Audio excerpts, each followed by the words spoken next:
Good afternoon, everyone. So it is 2 p.m. now and we can start. Dear own professors, distinguished guests and colleagues, welcome to the conference, Regional Academic Partnership for Intestinal Disease RAPID.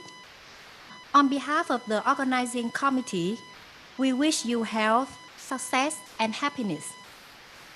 In recent years, the collaboration among gastroenterology associations have developed sustainably with many activities, both in the on-site and online format. In the field of gastroenterology, especially for lower GI tract, IBD and colorectal cancer are attracting more and more attention. Recognizing the importance of intestinal disease research and education, the Korean Association for the Study of Intestinal Disease, KASIT, together with the Vietnam Association of Gastroenterology, VNAGE, organized the conference, Regional Academic Partnership for Intestinal Disease, RAPID.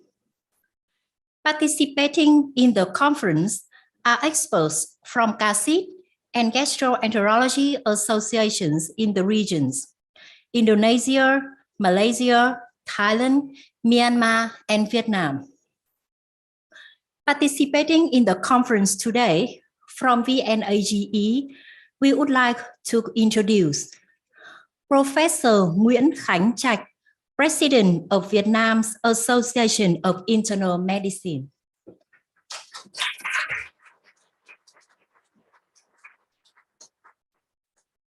Professor Mai Hồng Bàng, President of VNAGE. Professor Đào Văn Long, Vice President of VNAGE. Professor Trịnh Tuấn Dũng, President of Vietnam Association of Pathology. Professor Phạm Thị Thu Hồ, Honorary President of Hanoi Association of Gastroenterology. Professor Nguyễn Duy Thắng, President of Hanoi Association of Gastroenterology. From the international associations, we would like to introduce Professor Soonchunghyan, President of KASIT. Professor Hyun Gun Kim, Director of International Academic Exchange Committee, KASIT. Professor Eun Soo Kim, Director of IBD Research Group, KASIT. Professor Dong Hoon Yang, Director of Intestinal Tumor Research Group. Professor Justin Lee Yong Ye, President of Malaysian Society of Gastroenterology and Hepatology, MSGH. Professor Thanh Thanh Ea, Vice President of Myanmar Gastroenterology and Liver Society. She is now attending us online. Professor Thaya Kiti Yakara, Director of Enterocolonic Club, the Gastroenterology Association of Thailand. Professor Rabinu Rangga Pribadi, representative of Indonesia of Gastroenterology. And 30 leading experts in intestinal disease from regional associations. And all participants who are joining in person and in the online webinar, representatives of pharmaceutical companies and colleagues from different biomedical expertise. Welcome to RAPID. The first part of the conference will be the session to introduce and build up RAPID. We would like to introduce Professor Soonchunghyan, President of KASIT, to give an opening remark.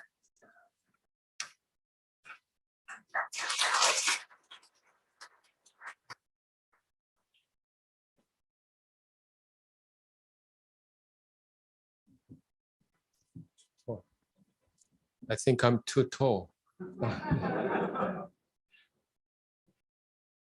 Okay. 이거부터.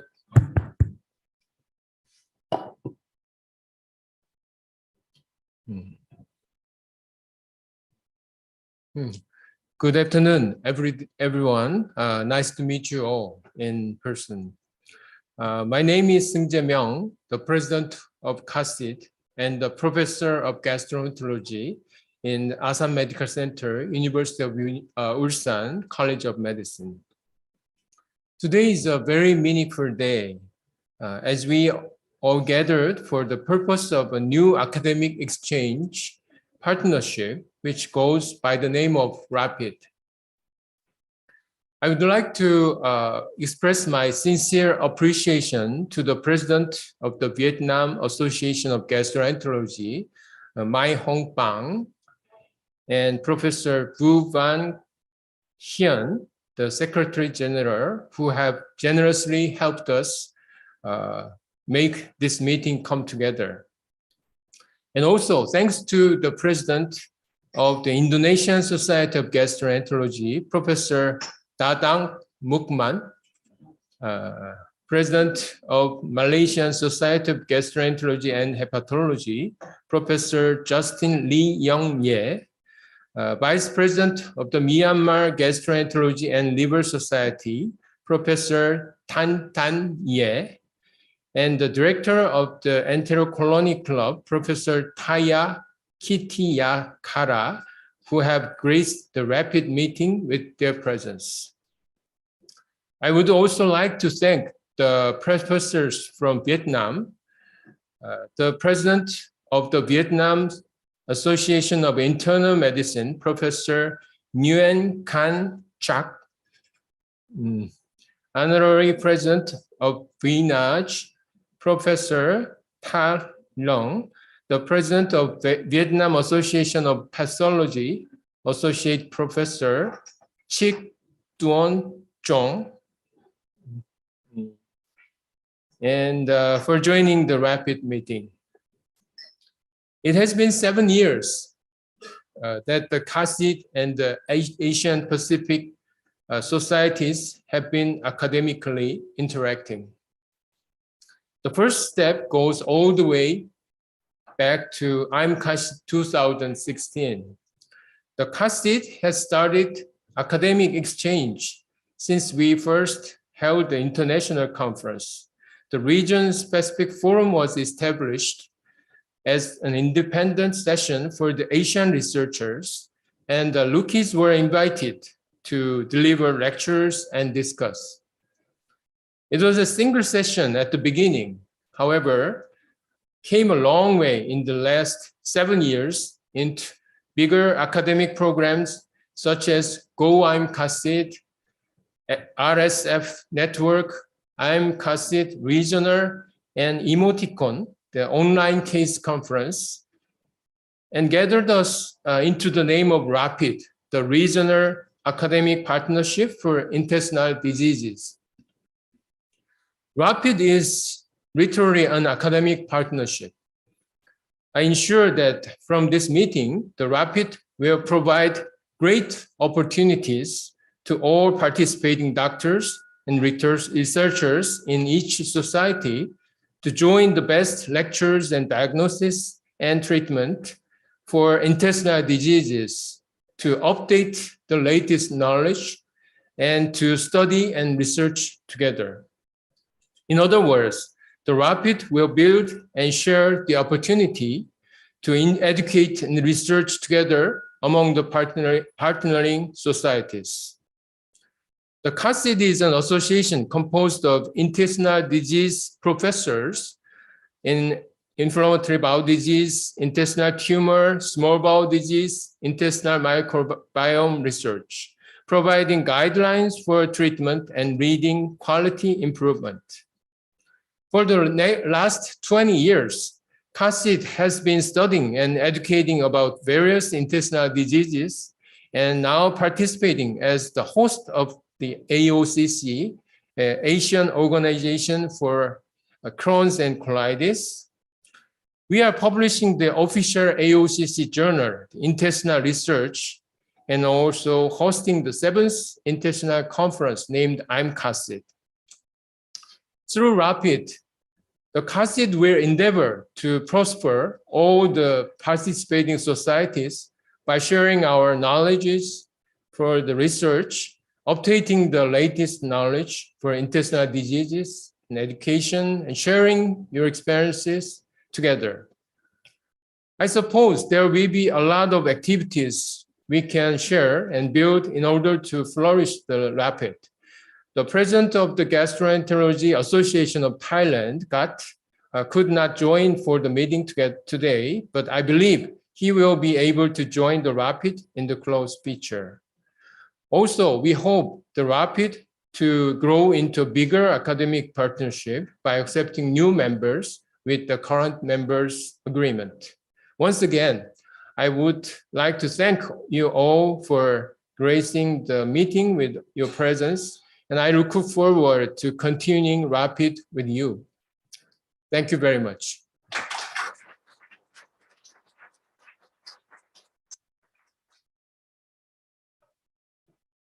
Thank you, Professor Soonchunghyan.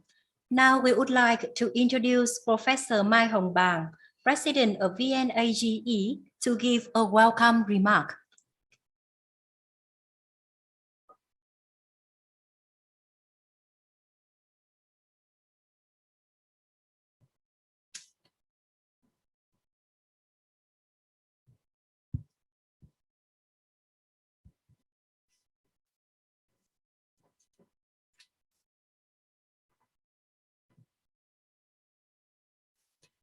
Dear Professor Seung Moon, President of Korean Association for the Study of Intestinal Disease, CHASID,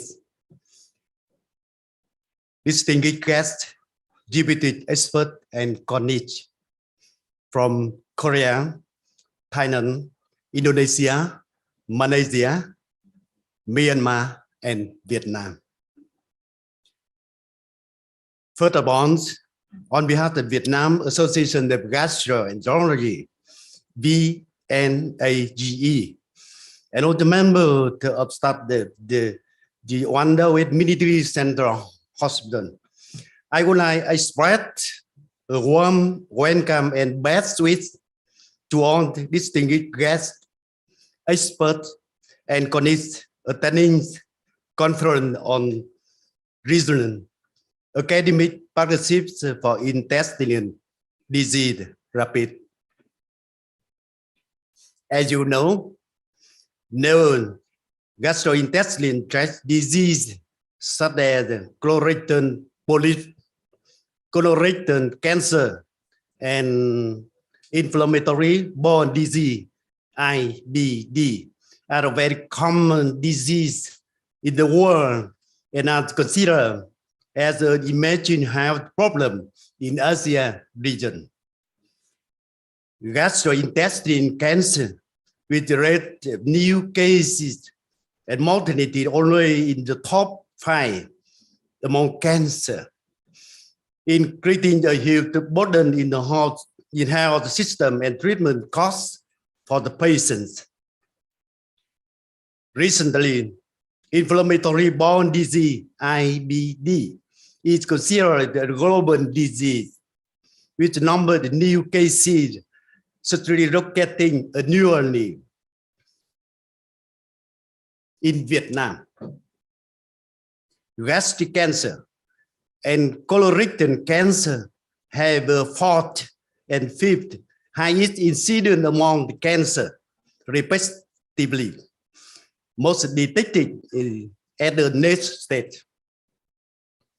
The incidence of IBD increasing, particularly in the people under 30, with a complicated clinical picture, many overlapping systems, and persistent complications.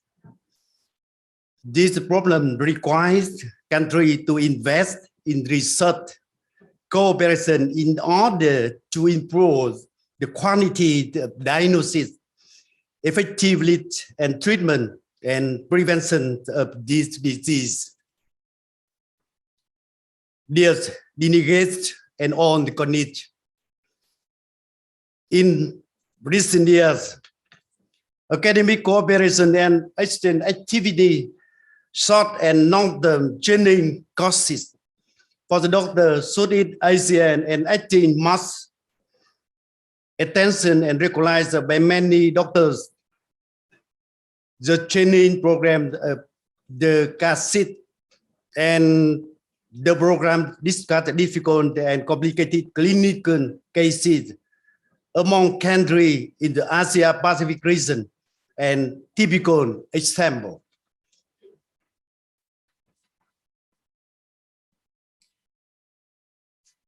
From the above training and cooperation programs, many doctors have clinically matured and have more experience in diagnosing and treatment complex cases, while promoting international cooperation in training and scientific research among the national gastroenterology associations. With the desire to exchange experience, update knowledge, and sharing news advance in the diagnosis, treatment, and prevention of intestinal disease. The VNAGE, in collaboration with 108 Military Central Hospital, organized the conference on recent academic partnership for intestinal disease rapid, with the participant of representative of 6 gastroenterology association: Korea, Thailand, Malaysia, Indonesia, Myanmar, and Vietnam.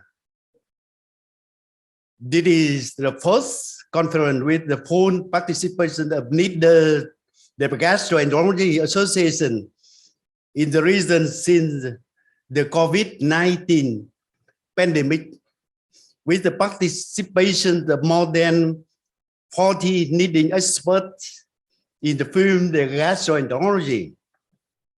The conference was organized with the goal of bringing an in-depth network focusing on 2 main areas of research and training in novel gastrointestinal disease, as well as an opportunity for scientists to learn and to share valuable experience in diagnosis, treatment, plan, develop, and preventative treatment strategy.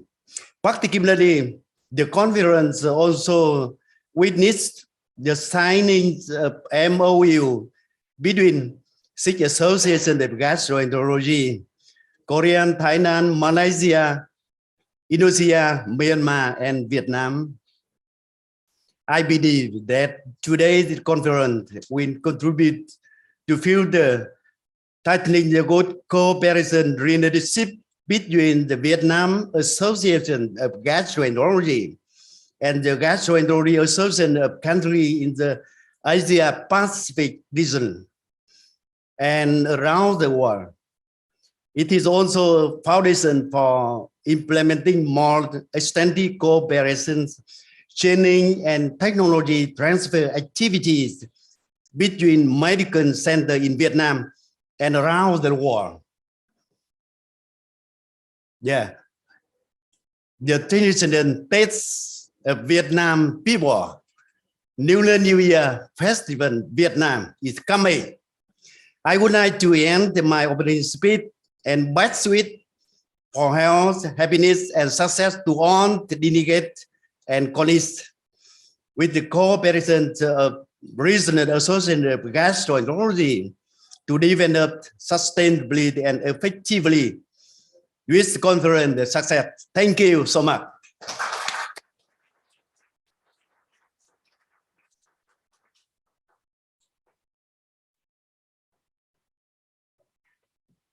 Thank you, Professor Mai Hồng Bàng.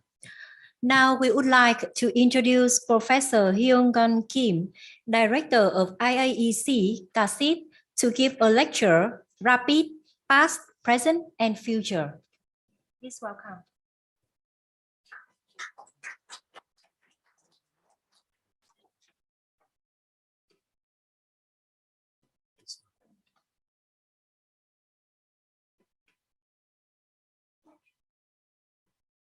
Xin cảm ơn. And xin chào. Yes, I am Hyun Gun Kim, the director of the International Academic Exchange Committee of the CHID. And thank you, Dr. Hang. And this is my great pleasure to meet all of you here in Hanoi, the military hospital, today under the name of the Rapid. And also, I'm very highly appreciate to Professor Mai Hồng Bàng, the president of Phiên I, and Professor Van Kien, the Secretary General of Phiên I, and also to Dr. Hang for support at this meeting. Finally, we all gathered here today under the name of the Rapid. In this time, I briefly introduce the Rapid. First, let me shortly introduce the CHID, the Korean Association for the Study of Intestinal Disease. The CHID is an academic society of intestinal disease, began in 2002, and the last year was the 20th anniversary year of the CHID. These are website and Facebook and YouTube links, and if you have time, please visit these links. This is a list of executive board members of the CHID, and members are composed of executives in 12 fields and 4 research groups, including IBD and intestinal tumor and small intestine and microbiome. Today, we have 27 members from the CHID here. These are the outstanding IAEC member professors I respect, helping me with much dedication for the Rapid meeting, the Jae-young Chun, Soo-kyung Park, and Taegun Kwon, and Min-sup Kwak, Eun Soo, and Yoon-ho Jung, Hyun-jung Lee, and Sung-woo Hwang. I also very highly appreciate to these professors. CHID is one of the AOCC's host societies and has published AOCC's official journal, Intestinal Research. In addition, since 2016, an international academic conference called CHID has been held every year. This year, AOCC and CHID will be held together on April from 13th to 15th. Please make sure to record your schedule on your smartphone, and I hope that everyone in here will be sure to join the AOCC and CHID meeting. The CHID is now preparing with a very rich grant and award, so please submit many your abstracts about excellent outcomes of your investigations. In particular, in this CHID, the existing region-specific forum session has been changed to the Rapid forum like this, and as such, we are planning to host such talented 4 speakers from Rapid participating societies. The Go CHID program will also resume this year. In particular, we are very much looking forward to the participation of young researchers from Rapid societies. So please encourage your young researchers to participate. And you can have more information at the AOCC website. Now let me tell you from the beginning of the Rapid. The Rapid starts with the CHID, which was first held in 2016. By the suggestion of Professor Eun Soo Kim, who was the first and second director of the IAEC, the CHID invited speakers from 6 Asian countries to hold an independent session called the Region-Specific Forum to present topics on the clinical situation of intestinal disease in each country. In the second RSF sessions at CHID in 2018, doctors from Thailand, Myamar, Malaysia, and Mongolia, and Indonesia conducted a session on a 3-topic account according to each presenter in a similar format to the first RSF session. The RSF session that started in this way continued as an independent session with a different theme every year until CHID in 2020. In 2019, a program called Go CHID was operated by the suggestion of Professor Jung Sik-pyun, the third director of the IAEC.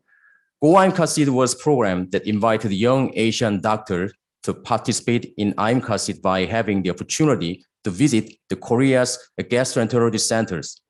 At the time, 34 young Asian researchers from 14 countries, including Hang and Jikin over here, had the opportunity to visit 18 Korean gastroenterology centers.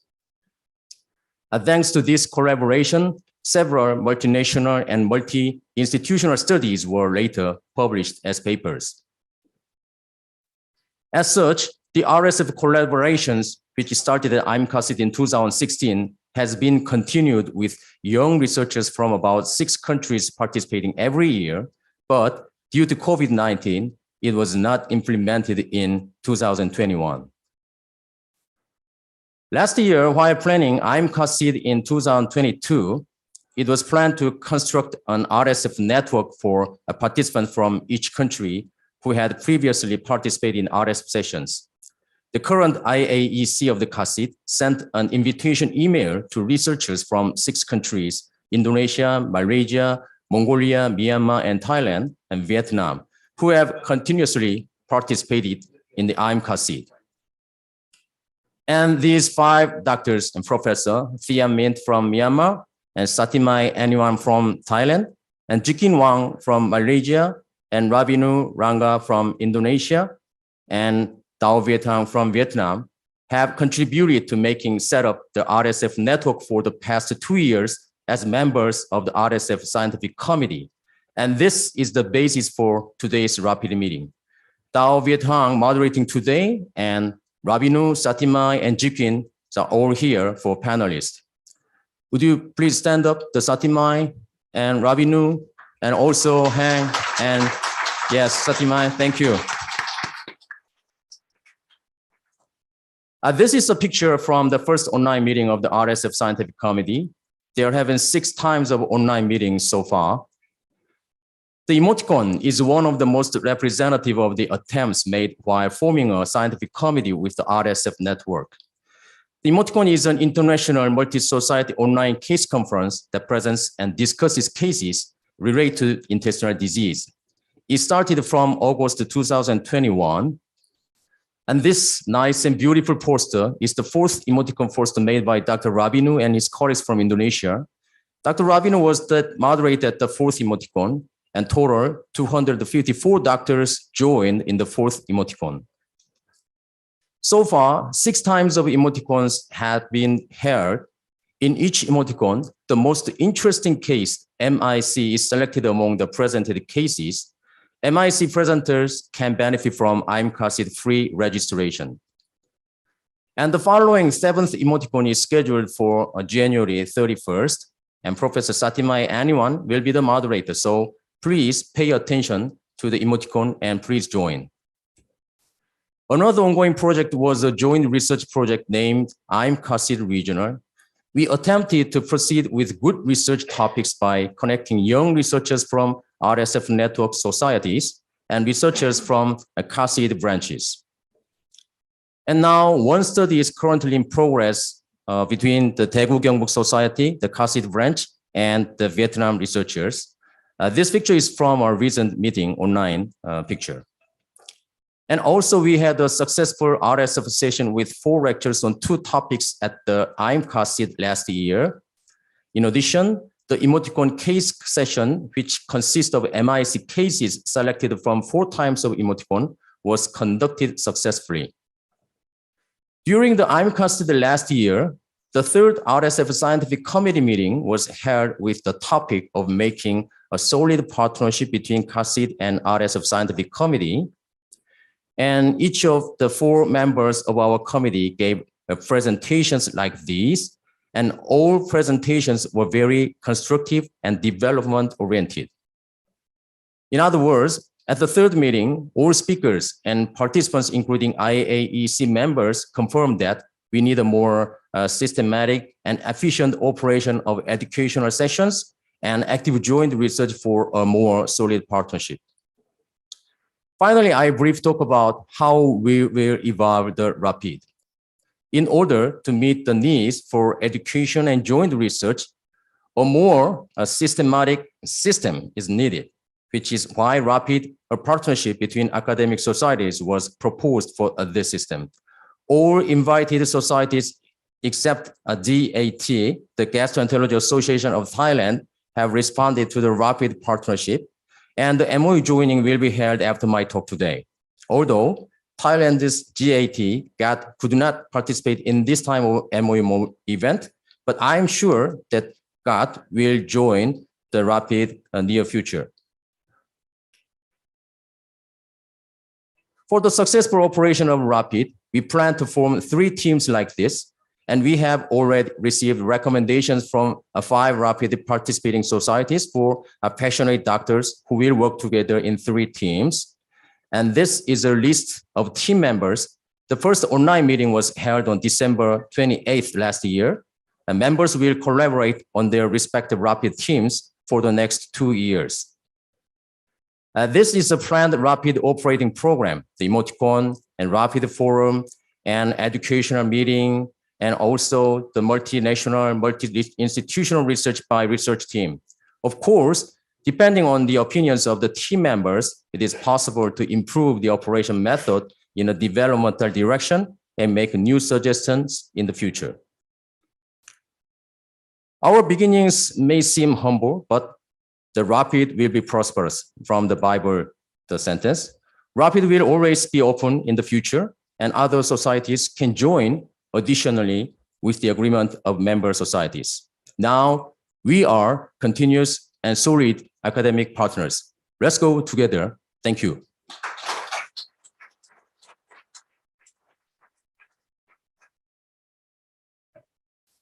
Thank you, Professor Hyun Gun Kim. And the very important part today is the RAPID MOU signing. We would like to invite Professor Myung, Professor Mai Hồng Bàng, Professor Justin Lee Yong-ye, Professor Rabinur Ranga Pribadi to the stage for the RAPID MOU signing. And for the online, we have the participation of Myanmar Gastroenterology and Liver Society, Professor Tan Ye, Vice President.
Yes, so please welcome to the stage Professor Myung, Professor Mai Hồng Bàng, Professor Justin Lee Yong-ye, Professor Rabinur Ranga Pribadi for the MOU signing.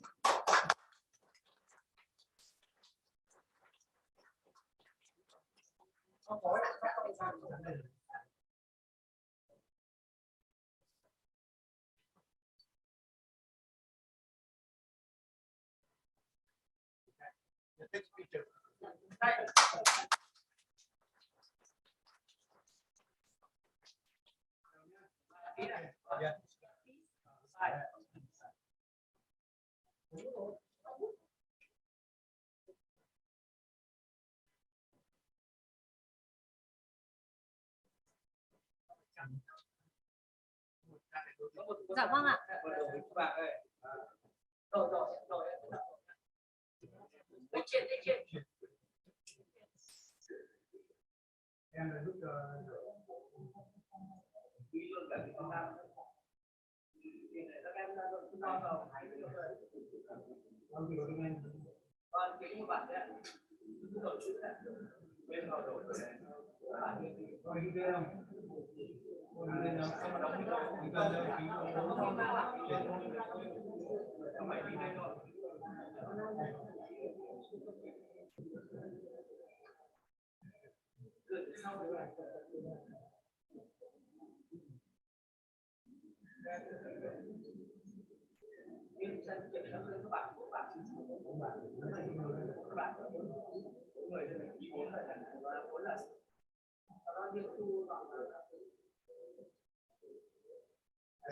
Bật professor gì ấy lên này.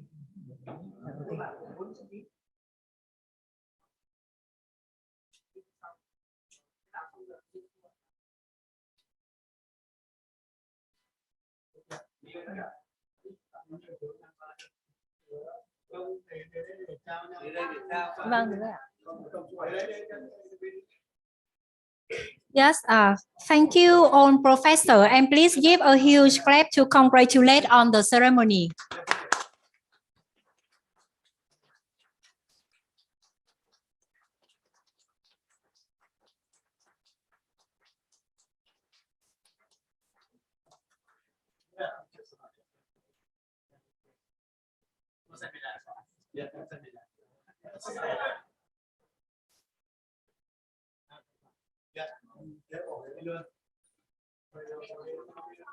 And on behalf of VNAGE and 108 Hospital, Professor Mai Hồng Bàng has the presence for the international panelists and speakers from the regional associations today.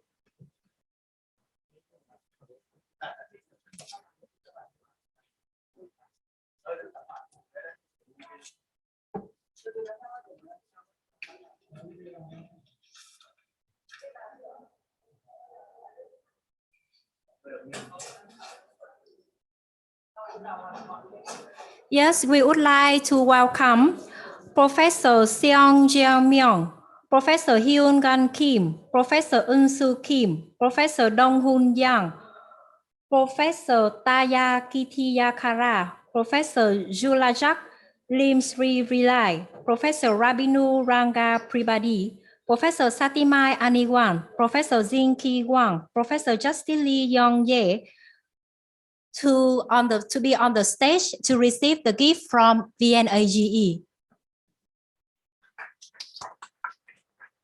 We would like to welcome Professor Mai Hồng Bàng to give the gift for our distinguished and colleagues.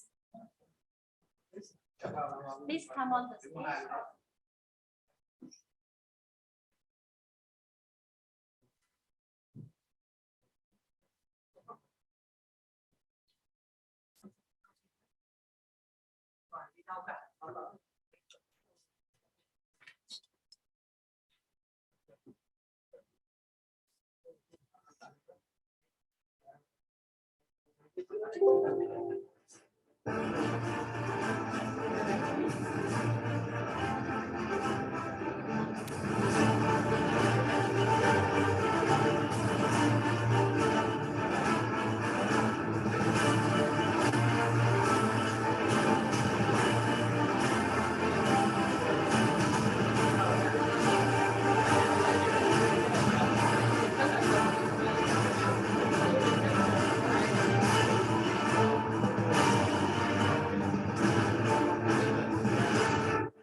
Thank you all professors. And now we will have 20 minutes for coffee break before we coming back for the scientific session. Thank you.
Yes, it's just check my slide. Okay, yeah. So can I see this one right here? Yeah.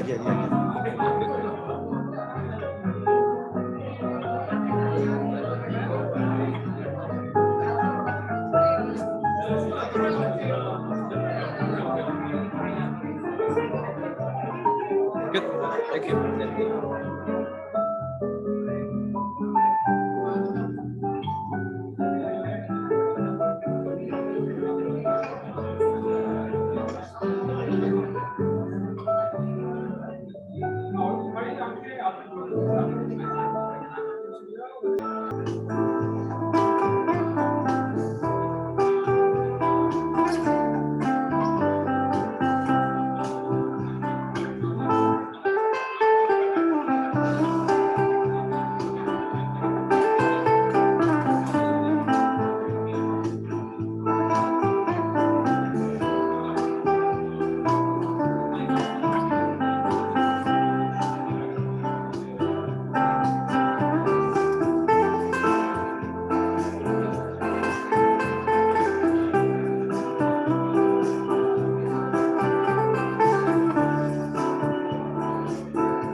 Like to invite all panelists, speakers, and participants to be back to the hall.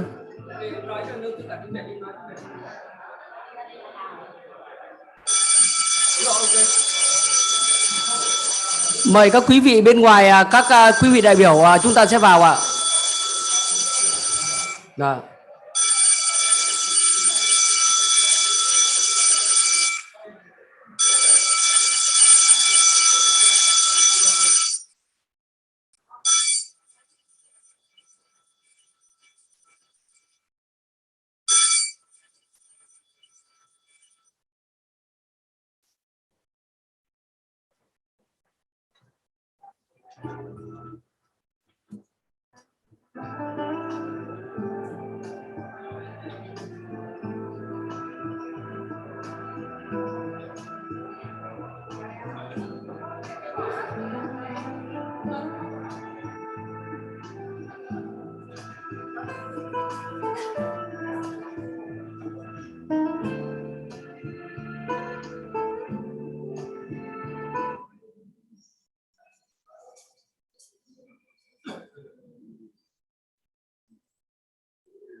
So now we will start the second session, the step toward joint research.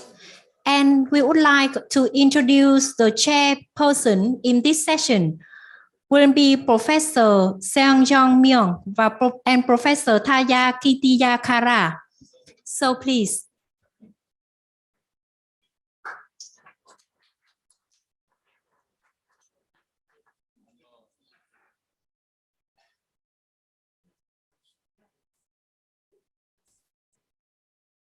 Okay, okay, I will start next session.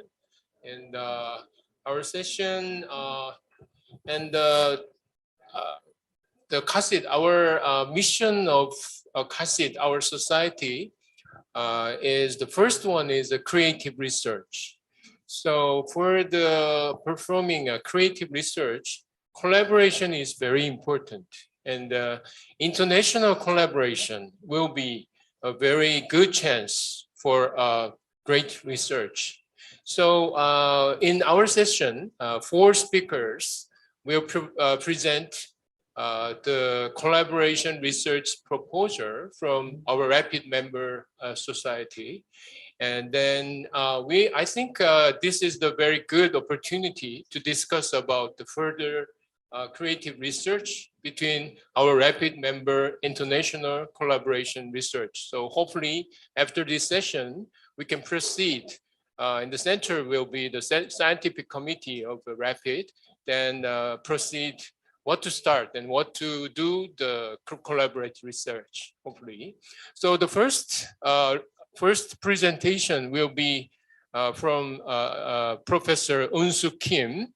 He is the professor in the Gyeongbok National University in Daegu in Korea, and he's now the leader of IBD research group in CHASID, and he will present the first lecture called Key Points to New Research Direction in Inflammatory Bowel Disease.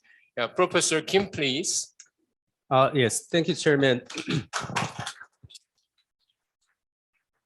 Yes, it is great honor for me to be here. And actually, this is my first visit to Vietnam, and I'm enjoying my stay very much in beautiful city in Hanoi. And thank you for having me here. And today my talk is about new research direction in IBD, which is I think it's very difficult subject. And first part will be this one, and then second part, I will talk about conducting IBD research in Asia and funding our niche. So I think this is more realistic and helping us to do IBD research in Asia. So these are contents of my slides. So in order to conduct a great IBD research, we need to think unanswered questions or challenge in IBD field. And first question is that still we do not know the exact cause of IBD. And we know that genetic and environment are one of the most important risk factors of IBD pathogenesis. However, those factors cannot explain the whole development of IBD. Some patients have genetic mutation for IBD, while other patients do not. And also subjects with risk genes do not develop IBD at all in their lifetime. For environments, although industrialization and Western lifestyle may be related with IBD pathogenesis, not all people who are exposed to that environment have IBD. For treatments, a large proportion of patients are still suffering from disease activity despite intensive therapies. Finally, we have no idea why patients in remission have relapsed and why patients experience disease progression into complicated behavior. So the reason why we do not know the etiology of IBD would be that IBD has very complex pathways. Genetic change may affect many other aspects, including microbiome, immune cells, and endogenous exposome. And also environment factors also have significant impact on epigenetics, immune cells, and microbiome as well. And these factors are deeply interconnected, leading to IBD development rather than playing just as a single factor to IBD. So regarding therapies, although there is a significant progress in IBD therapy, like introduction of biologics, response rate of all treatment is only about 30 to 50%, which is called therapeutic ceiling. So to break this therapeutic ceiling in IBD, we need more research evaluating risk stratification, early diagnosis, molecular classification, and better understanding of pathogenesis. To address those challenges in IBD, Crohn's and Colitis Foundation in America, CCFA, suggested that the most important approach for would be the creating well-organized patient cohort with biosamples. There are many IBD cohorts, usually from North America and Europe, and I would like to show you very few representatives of these IBD cohorts.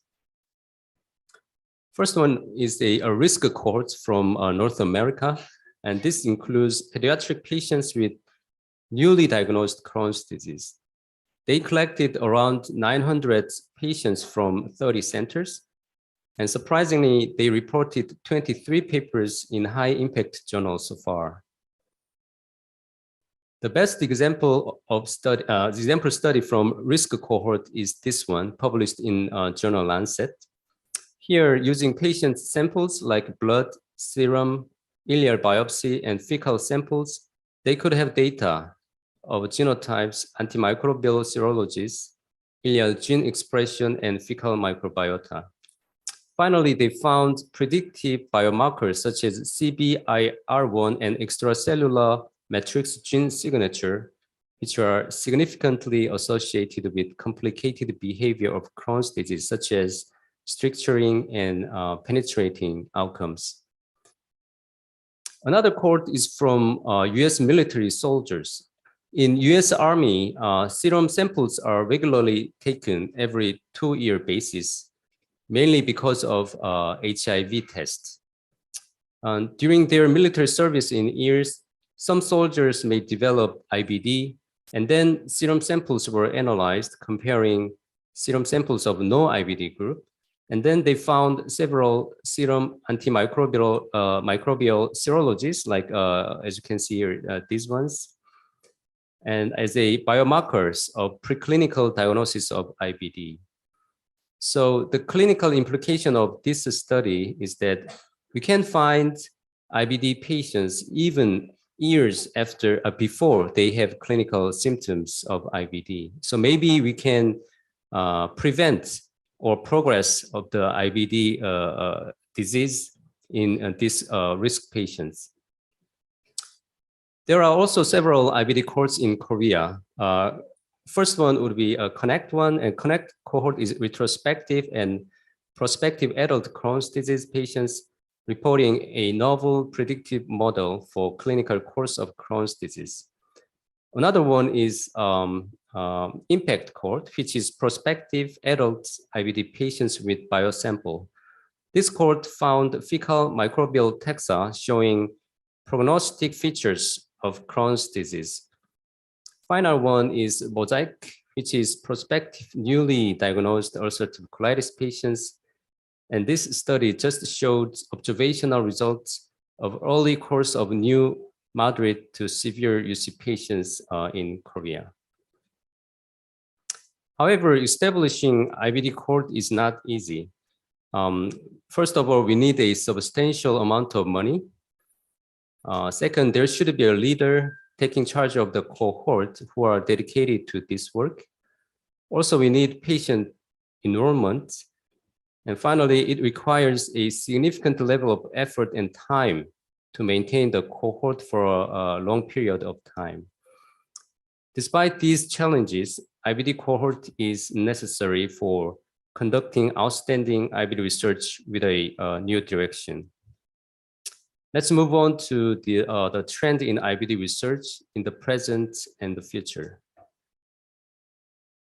So this study showed the volume of IBD research during the last 30 years. And for that period, around over 26,000 papers were published, and the volume is drastically increasing. And there are over 2,000 journals publishing IBD research so far. Among them, this graph shows top 60 journals. And the journals which publish the biggest number of papers are Inflammatory Bowel Disease and Journal of Crohn's and Colitis. And please note that Intestinal Research, which is an official journal of AOCC and IBD Society of many Asian countries, is placed exactly the middle of these 6 journals. It's placed in 30th rank here. So intestinal research is just about to be SCI journal soon. So please submit many good papers to intestinal research. And then the main problem of the current IBD research is the lack of integration of data between components like cell, molecule, and genes. And these authors reviewed all IBD research abstracts and analyzed the keywords like this. The size of the node depends on the number of the word mentioned in the abstract. So the more mentions in the abstract, the bigger size of the node. So for instance, in this graph, in these figures, IL-6 was mentioned 6 times, and IgA is just mentioned 1 time. So the size of the IL-6 is bigger than other keywords. And also the lines and edges between these 2 keywords indicate the relationship between the keywords. As you can see in these figures, the lines and relationships are very robust or much well observed between words in each component, cell, molecule, and gene. However, the relationship is very weak and not well observed between components in the last figure. Is combined all components. So this one, this area is a molecule, this area is cells, and this area is genes. Between these components, the relationship is very, very weak. So the current trend of IBD research is like this. We were conducting IBD research focusing on every component like exposome, genome, microbiome, and immunome. As just we are trying to find a single cause-effect relationship in IBD pathogenesis. Therefore, we do not know the interconnection between these components, which is the most important part of the IBD pathogenesis. And this might be the reason why we still cannot solve questions and challenges in IBD pathogenesis, although we have increasing knowledge of individual and independent component. So we need to understand IBD is complex disease induced by interacting environmental, genomic, microbial, and immunological factors. And this concept is defined as IBD interactome. Therefore, converging combined approach is needed rather than parallel separate approach. So in this context, next trend of IBD research should be using multi-omics data with patients and biosamples. We can have a genome, transcriptome, epigenome, and microbiome data using high throughput omics technologies. And these data can be integrated with computational procedures. And IBD interactome might be visualized using bioinformatics tools. And characterizing IBD interactome enables the identification of the central regulators, which is represented here as the orange color hub here. And then biological significance and pathogenic relevance of this regulator can be tested and validated in vitro or in vivo IBD models. And this kind of study may lead to the discovery or development of a new IBD drug. So from now on, I would like to talk about how to conduct IBD research in Asia, which is more realistic topic. And this topic is based on what we are doing in Korea. So as you know, IBD is normally regarded as Western disease. Although the incidence is rapidly increasing in Asia, we are still considered as minor population. Therefore, it is very difficult to conduct and publish IBD research in journals. However, there are niche points for Asian IBD research. First of all, Asian IBD patients have unique characteristics compared with Western patients. Good example is small bowel location in Crohn's disease.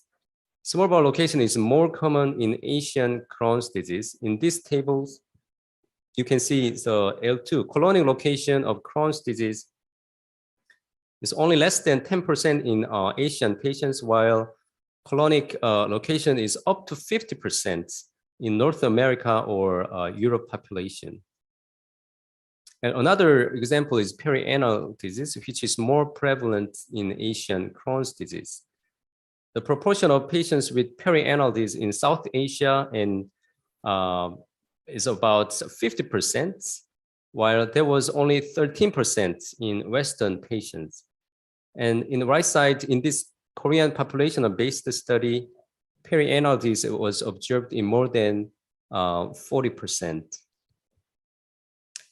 And I found this interesting study evaluating phenotype and treatment pattern in emerging IBD nations, including South Asia, Southeast Asia. Here, perianal disease is not prevalent as other Asian countries. It's about 10% here, perianal disease. I think it's a very interesting point to evaluate, and we need more data on that. In addition, disease course of Asian ulcerative colitis is more benign than that of Western patients. For instance, Daegu Gyeongbuk province, we conducted multi-center study comparing colectomy rate between our patients and United States patients. And we found that colectomy rate of acute severe UC is much lower in Korean patients compared with United States patients. So these kind of studies showing different or unique characteristics of Asian patient, which is different from Western counterparts, are very attractive for major journals. And also that kind of finding might provide a clue or hint for IBD pathogenesis.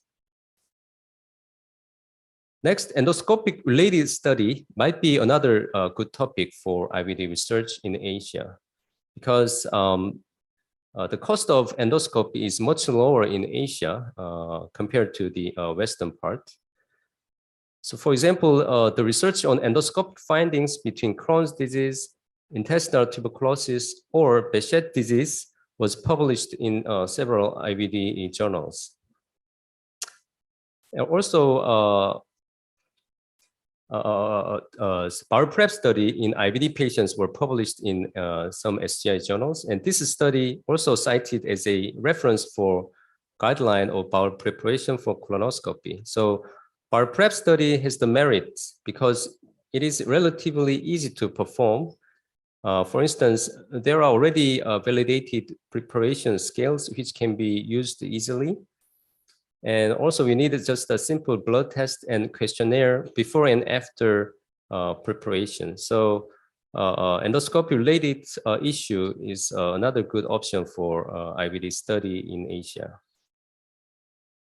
Finally, each country has very different socio-economic environment, which is also a novel topic for IBD research.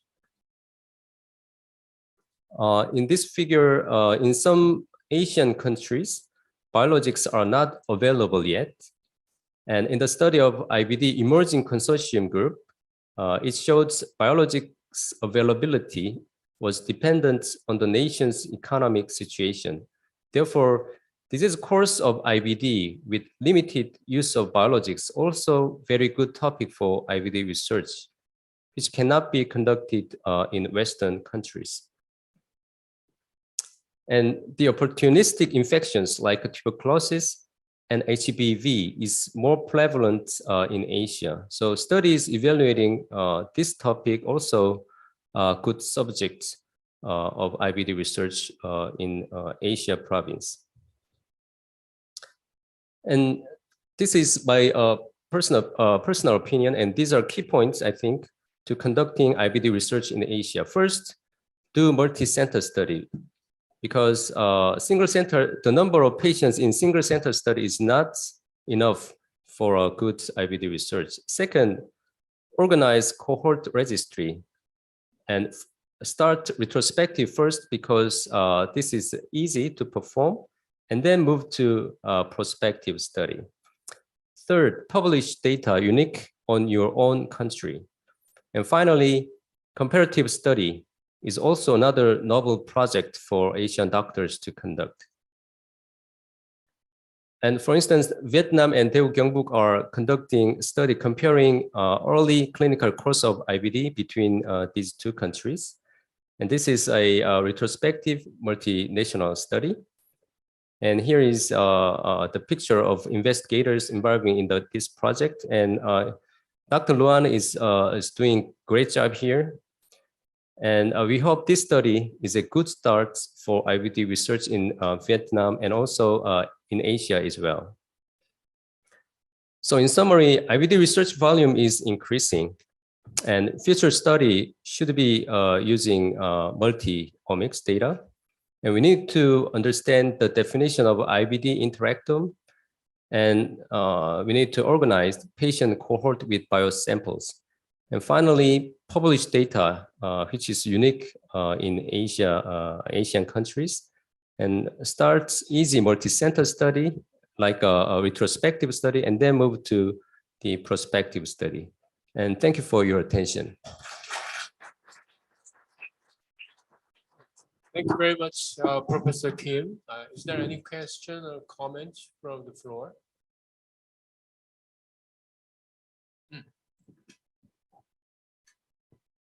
Yep, very, very interesting talk. There's always a lot of opportunities for cooperation, collaboration with different sites, especially as you mentioned, certain countries, they may be emerging, have small numbers of samples. Well, others more developed countries, there are more samples like Korea, Japan. If we can collaborate in such a manner, multi-center, that would be ideal. I mean, I just want to give an example of novel research. I have published a work on identifying microplastics. The microplastics are basically small pieces of plastics in micrometers, right? we found microplastic in colectomy specimens. And we believe that microplastic may be actually a potential etiology for even colon cancers. We all know that plastic pollution is big in Asia. A lot of rubbish or plastic are being thrown to this part of the world. And we are, in fact, more recently, a lot of people are paying a lot of interest in this. We found microplastic not just in the colon, we found microplastic in placentas, we found microplastic in the blood, and maybe even more. I think one of my colleagues is also doing microplastic in IBD as well, right? So the thing is, of course, there are many etiology that may cause IBD, but each of us, there will be very unique opportunity when it comes to what is the etiology environment, especially. I think environment will be an important so-called interactome for causation of IBD.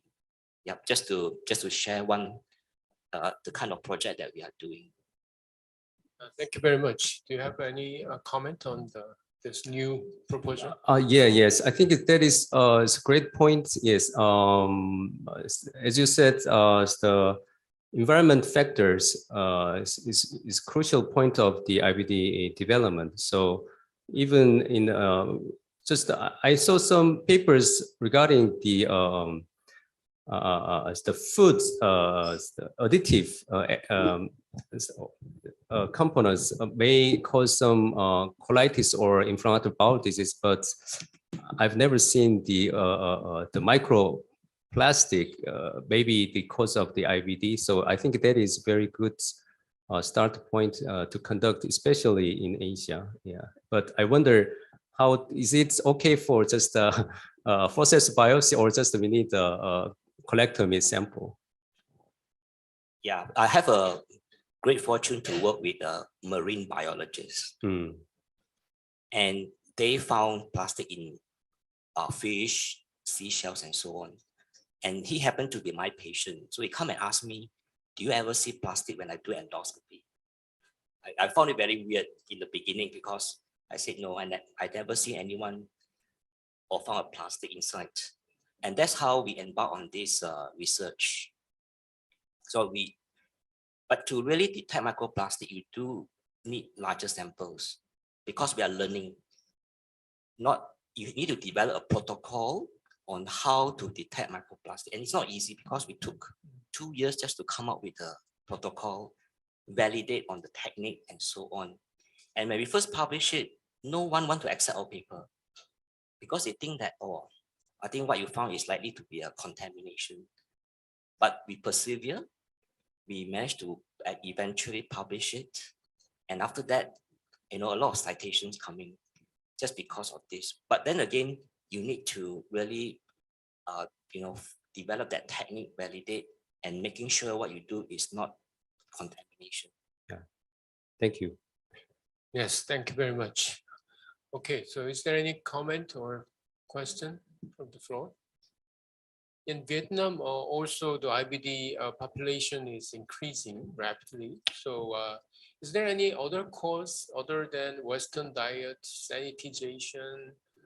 In Korea also, we experienced the rapid increase in IBD. So is there any reason why the IBD population is so increasing in Vietnam? Is there any other thought? Do you have any idea?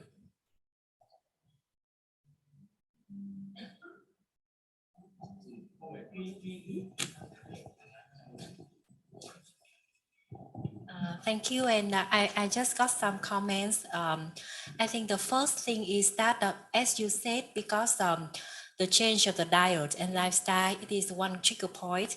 But the second point here is that I think the awareness of the doctors in the center is increasing, especially we have more and more GI specialists for IBD, and we also start the educational activities in our associations. So more and more doctors aware about IBD. So that is how the number of IBD cases we can detect more. And I would like to share also that In fact, we do not have the national data on IBD until now, but from 3 months ago, I think so, 3 months ago, we started a multi-center study to report the IBD prevalence in the big centers in Vietnam, in 6 hospitals in the north, the center, and the south of Vietnam. And we also evaluate about the diet factors, lifestyle factors, history, as well as to follow up the patients for at least 1 year. So I think maybe we could finish somehow in 2024, and we are also welcome all the centers in Vietnam who have IBD cases to join in the multi-center study, so that we will have the first study with the prevalence and the related factors. Thank you. Thank you very much.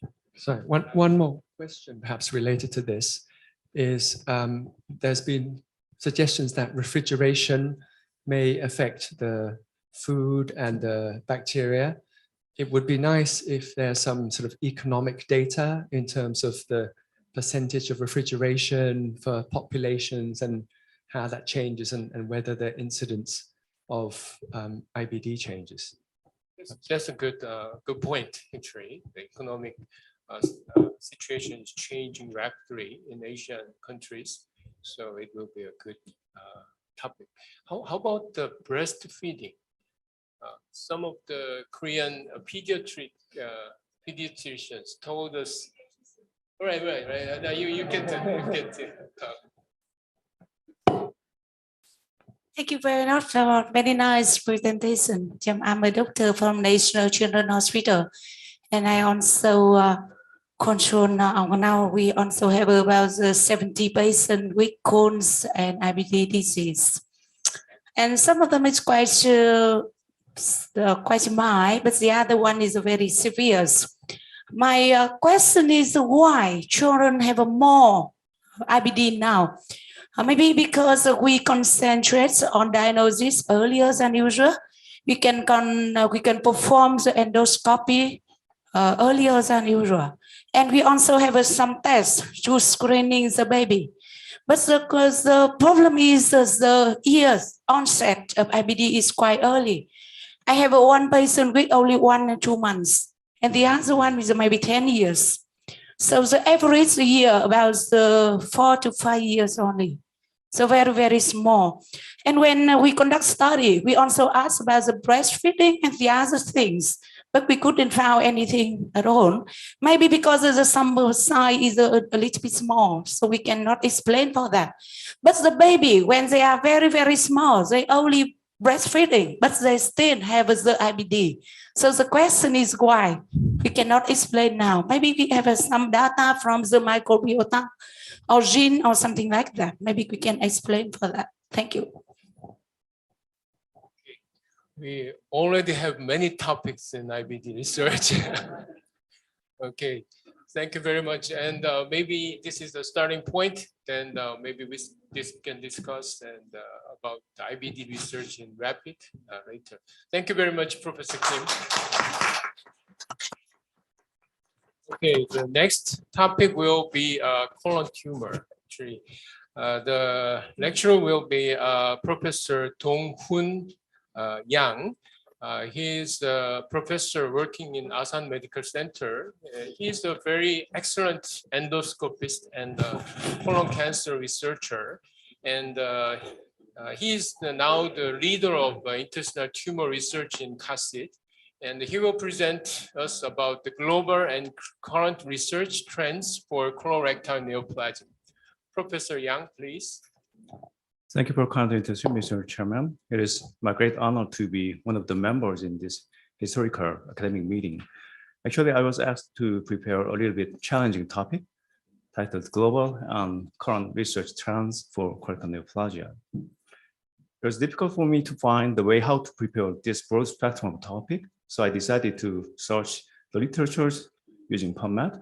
Using the following search query, I first screened papers about colorectal neoplasia published or e-published in English last year, and I found more than 9,000 papers. So I selected the following high impact journals from the search results. And this process narrowed down the number of papers to 238. After excluding 4 papers that were not related to colorectal neoplasia or were not original research papers, finally I selected 204 original papers regarding colorectal neoplasia. However, I cannot touch all of these papers, so I just selected some important themes, and I would like to start with colorectal cancer screening. About 30 papers were related to colorectal cancer screening were published last year. And the first thing I would like to share you is this paper, somewhat debatable paper. This study was performed by the Nordic Study Group, and it included more than 80,000 participants, and they were randomly assigned to either the invited colonoscopy or no invitation group. After 10 years of median follow-up, the risk of colorectal cancer was lower in the invited colonoscopy group than in those who were not invited. But the colorectal cancer-related mortality was not different between two groups. But the participation rate of the invited colonoscopy group was lower in this study. And when the analysis was performed for those who underwent colonoscopy, the colorectal cancer-related mortality was reduced. Another limitation of this study was that 10 years of follow-up period is not enough to assess the effect of colorectal cancer-related mortality. Here's another remarkable Swedish study regarding colorectal cancer screening from Lancet Gastro and Hepatology last year. This study compared once-only colonoscopy with 2 rounds of FITs for colorectal cancer screening. And with 1:2 ratio of randomization, the relative risk of colorectal cancer was not different between 2 screening modalities, but the advanced adenoma detection rate was higher in the colonoscopy group than in the FIT group.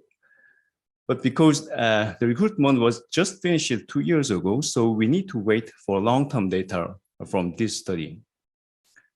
Let me skip some studies, which is relatively less important. And I would like to move to the quality of colorectal cancer screening.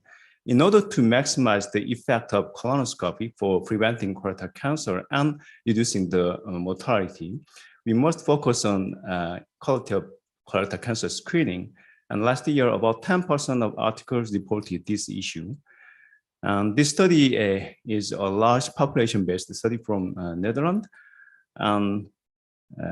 It revealed proximal serrated polyp detection rates were gradually increased, and high proximal serrated polyp detection rate is protective for post-colonoscopy colorectal cancer. As you can see, higher proximal serrated polyp detector group reduced the risk of interval colorectal cancer. Another representative quality indicator of colonoscopy, adenoma detection rate, was also associated with post-colonoscopy colorectal cancer. This is a large retrospective study from United States.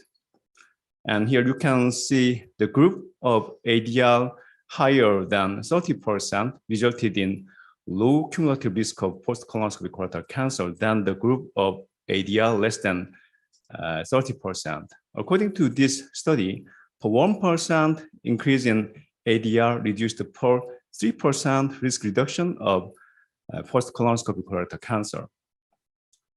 Higher ADR was associated with lower colorectal cancer incidence and mortality even in the screening sigmoidoscopy setting. This long-term UK study revealed that both instances of mortality of distal colorectal cancer were reduced in those who underwent screening colonoscopy in the high detector centers compared with the low detector centers. So how we can improve the quality of indicators for using colonoscopy? This is a multinational, multi-center RCT to compare single time versus twice forward view examination of right colon to improve ADR. The second forward view examination significantly increased right colon adenoma detection rate in screening and surveillance colonoscopies. For the second forward view examination, they expanded more than 1.5 minutes than the single time for the examination. But I think this time is acceptable to apply the clinical practice. In addition to procedural technique, recently we have various devices to enhance adenoma detection. This device named WinCap is actually designed by Professor Byun, and it has 8 arms to expand the colonic mucosa, and the tip of the cap is similar to conventional transparent cap. These structures are useful to expose colonic mucosa effectively. And the ADL of 20 or less experienced endoscopists was significantly improved in this WinCap group than in the control group. And actually, now we have similar devices from which was already commercialized, called Endocup Vision. And recent RCT showed that these devices can improve ADL of low detectors, especially for the polyps size in 6 to 9 millimeter or polyps larger than 10 millimeter. In the screening setting, this device increased ADR by 7% compared with standard colonoscopy. And even in the field of artificial intelligence, improving the quality of colonoscopy is one of the major research subjects nowadays. The GI Genius from Medtronic, which was approved both FDA and EU, was evaluated. Was evaluated in this back-to-back colonoscopy RCTs. This study showed that adenoma missing rate was significantly lower in the AI first arms compared with the control arm. This is another RCT from United States, and it also applied computer-aided detection software, and it showed that the total number of per screening colonoscopy was improved when the AI was applied. And here are another interesting study from Thailand. They combined the AI and endocup vision to improve ADR, and finally they proved that the combination of AI and endocup vision was superior to control group, especially not only for the total ADR, but also for advanced adenoma detection rate. But can AI improve the quality of colonoscopy in our daily practice, really? Here is an interesting study from real-world data. The commercialized AI system, GI Genius, was introduced in one endoscopy center, and they analyzed the difference of ADR and PDR before and after AI system application. Interestingly, both ADR and PDR was decreased paradoxically after introducing AI system in the real clinical practice. This is probably resulted from shorter withdrawal time in the AI-aided colonoscopy than in the standard colonoscopy. This study suggested that the endoscopist's behaviors can be influenced by the AI, especially when the endoscopists are too much dependent on the computer-aided system. So we need additional studies regarding this issue. In addition to computer-aided detection, computer-aided diagnosis, another important theme of the artificial intelligence. This study shows that computer-aided diagnosis using GI Genius module satisfied the negative predictive value of leave-in situ strategy for managing diminutive rectosigmoid polyps. They also showed that the surveillance interval agreement based on computer-aided diagnosis was concordant with ESG and US guidelines with over 95% of agreement rate. Another study using the different system CAD-I from Fujifilm also reported similar results. So with advancing computer-aided diagnosis, leave-in situ or resectant discard strategy for small polyps in rectosigmoid colon may be widely accepted in the future. How about the role of CADX to assess the depth of cancer invasion? This study included a total of 444 colorectal neoplasia, including non-invasive neoplasia, superficial SM, DBSM, and advanced cancer. Using pre-recorded images and videos, this system was able to diagnose depths of cancer invasion with 0.95 of AUC value. And this system was similarly accurate to the diagnostic performance of expert endoscopists for assessing depths of cancer invasion, but better than non-expert endoscopists. Studies using AI expanded to assess the risk of lymph node metastasis even in T2 cancer. The background of this study is that only 25% of T2 proper muscle invasive cancer has lymph node metastasis. So theoretically, if the risk of lymph node metastasis can be accurately predicted, we can avoid unnecessary radical surgery in about 75% of T2 cancer patients. This study included 540 T2 colorectal cancers, and artificial intelligence found that lymphatic invasion to some selected T1 or some selected T2 colorectal cancer in near future. The last study I would like to share is the role of anti-PD-1 antibody in the mismatch repair deficient advanced rectal adenocarcinoma. This monoclonal antibody for anti-PD-1, dostarlimab, was administered for 6 months to the patients who had mismatch repair deficient stage 2 or stage 3 rectal adenocarcinoma. And remarkably, in this earlier report of phase 2 trial, revealed that all 12 patients had a clinical complete response without any surgery or radiation therapy. So let me summarize my talk.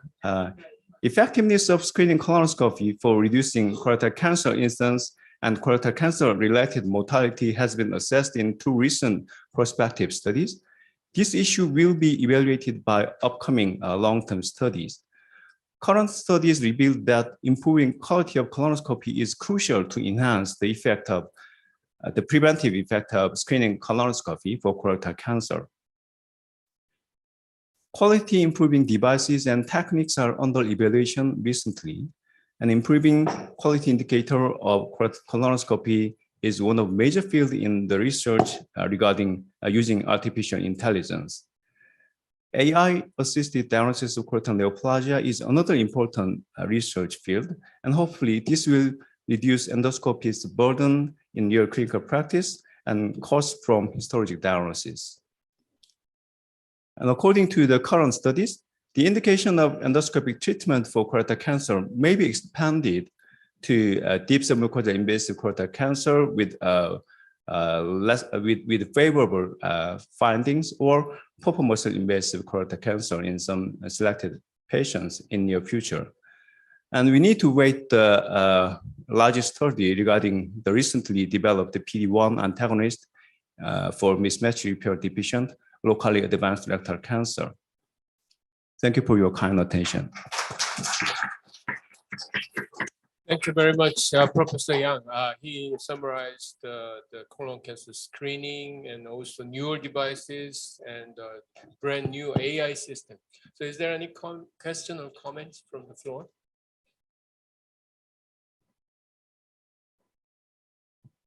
Okay, so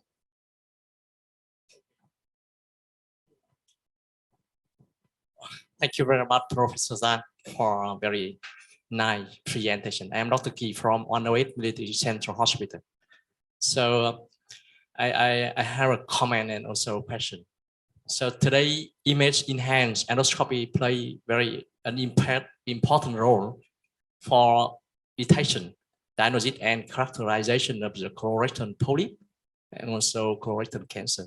So could you tell us more about the scenario in Korea using image enhanced endoscopy for screening and diagnosis of colorectal polyp and colorectal cancer, like chromoendoscopy, NBI, BSLI, also endoscopy?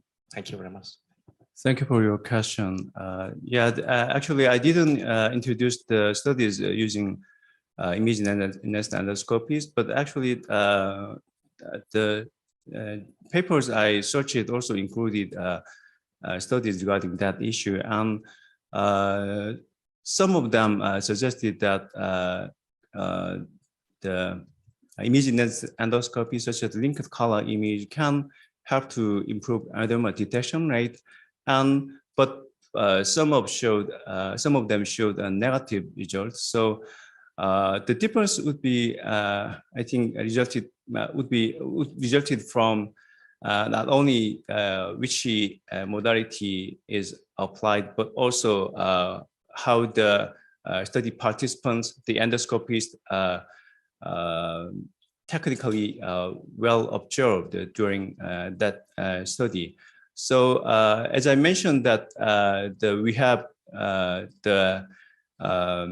nowadays we have the devices to expand colony because more effectively. So in the future, we have to study using the combination of such devices and image-enhanced endoscopy to minimize the influence of the endoscopic withdrawal technique. Okay, thank you very much. Also, the colon cancer field is also open to our rapid country members, and there are many kinds of research topics, and what we are using is like a chromoscopy, kind of the OB system kind of thing, and many newer devices and also the newer technique are introduced. So many of them can be applied to our patients, and many of the researches can be done in the future. Thank you very much, Professor Yang. Thank you. More questions. All right. Actually, the president of CASI, Professor Seung Myung, asked me to make some comment about the one thing. He is the Professor Jeong Sik-pyun, and he is the Secretary General of Korean Society of GI Endoscopy. So I asked him to comment on this topic. Okay.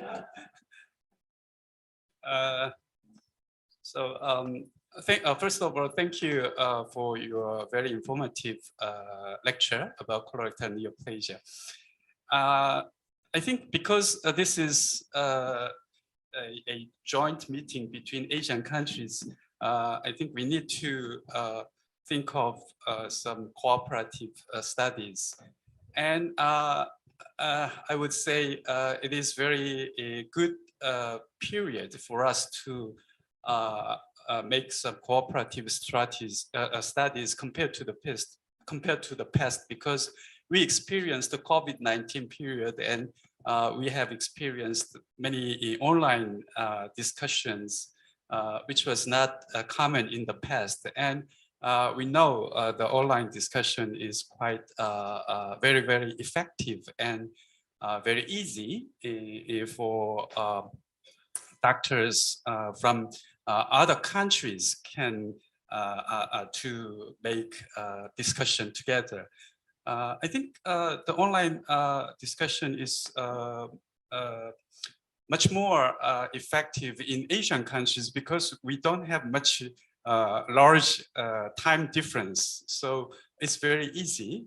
So I think we need to make some opportunities to online discussion about cooperative studies in the near future. And I'd like to suggest the epidemiology studies in Asian countries. And I think also the colonoscopy quality studies may be very interesting because the colonoscopy practice environment is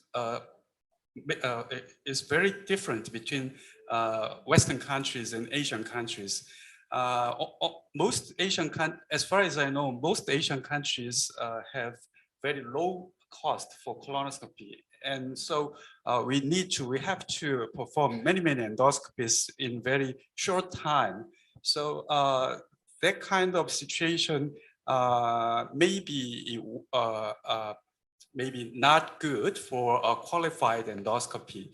So I don't have a very detailed subject, but as I said, the situation, colonoscopy practice pattern may be quite different between Western developed countries and our Asian countries. So it would be a very interesting subject.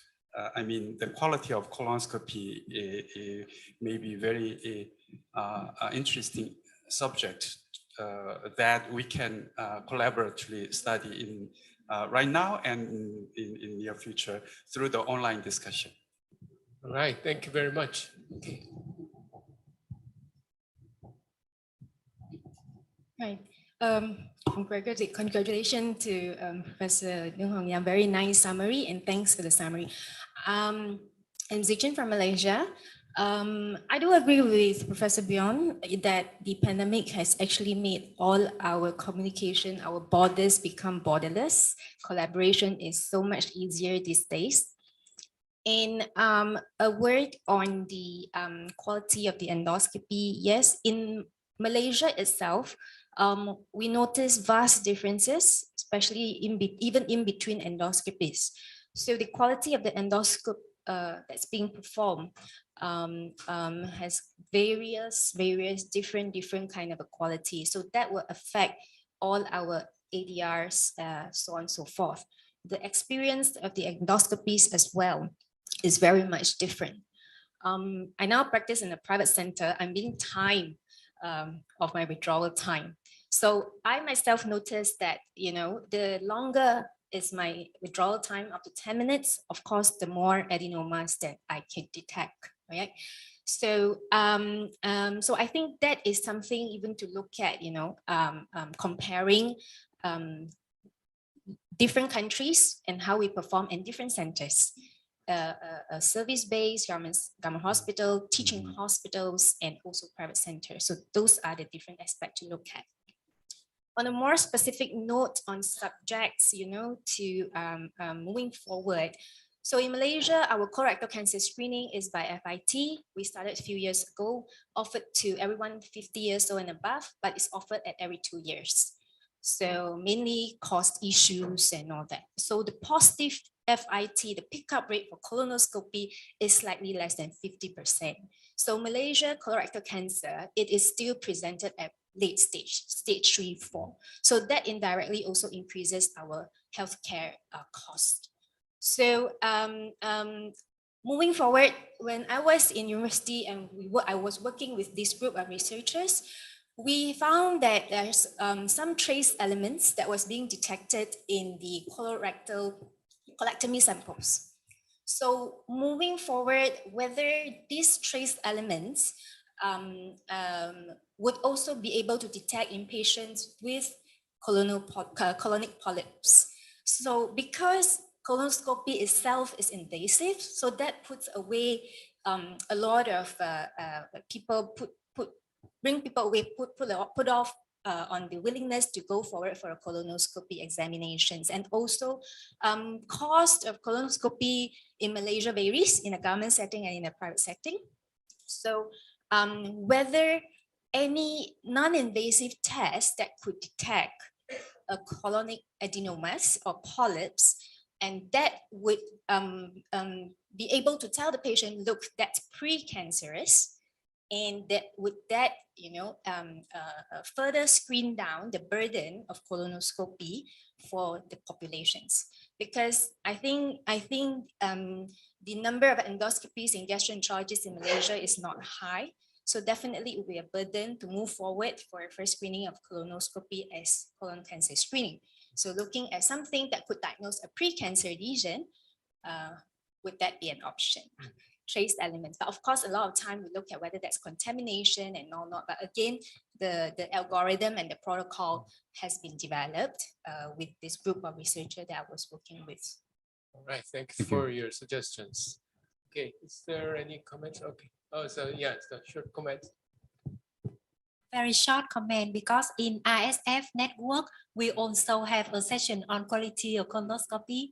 And several years ago, when I went to KDDW, I also talked to Professor Bjorn about how to improve. And then we started the AI project, and the smartphone application for colonoscopy, and until now in Vietnam we have the smartphone applications to support the patients for colonoscopy preparation. So I think the digital transformation in medical field, especially in GI, is also a trend that could be conduct the collaborative study. And I know that in Korea you also have the hot topic like that, but in our region, in limited resources setting, the data regarding AI or regarding smartphone application in colonoscopy preparation is still very lacking. So I hope that after this conference, if any doctor from any country has the same interest, please feel free to collaborate and we can start very soon. Just quick comment. Thank you. That's very good suggestion. Yeah.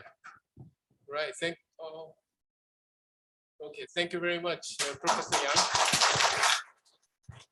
Okay, so next two topics will be chaired by Thaya Akitaya from Thailand.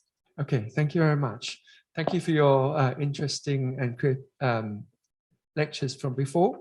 So for the next two sessions, we have proposals about specific research which might be considered for doing in rapid network.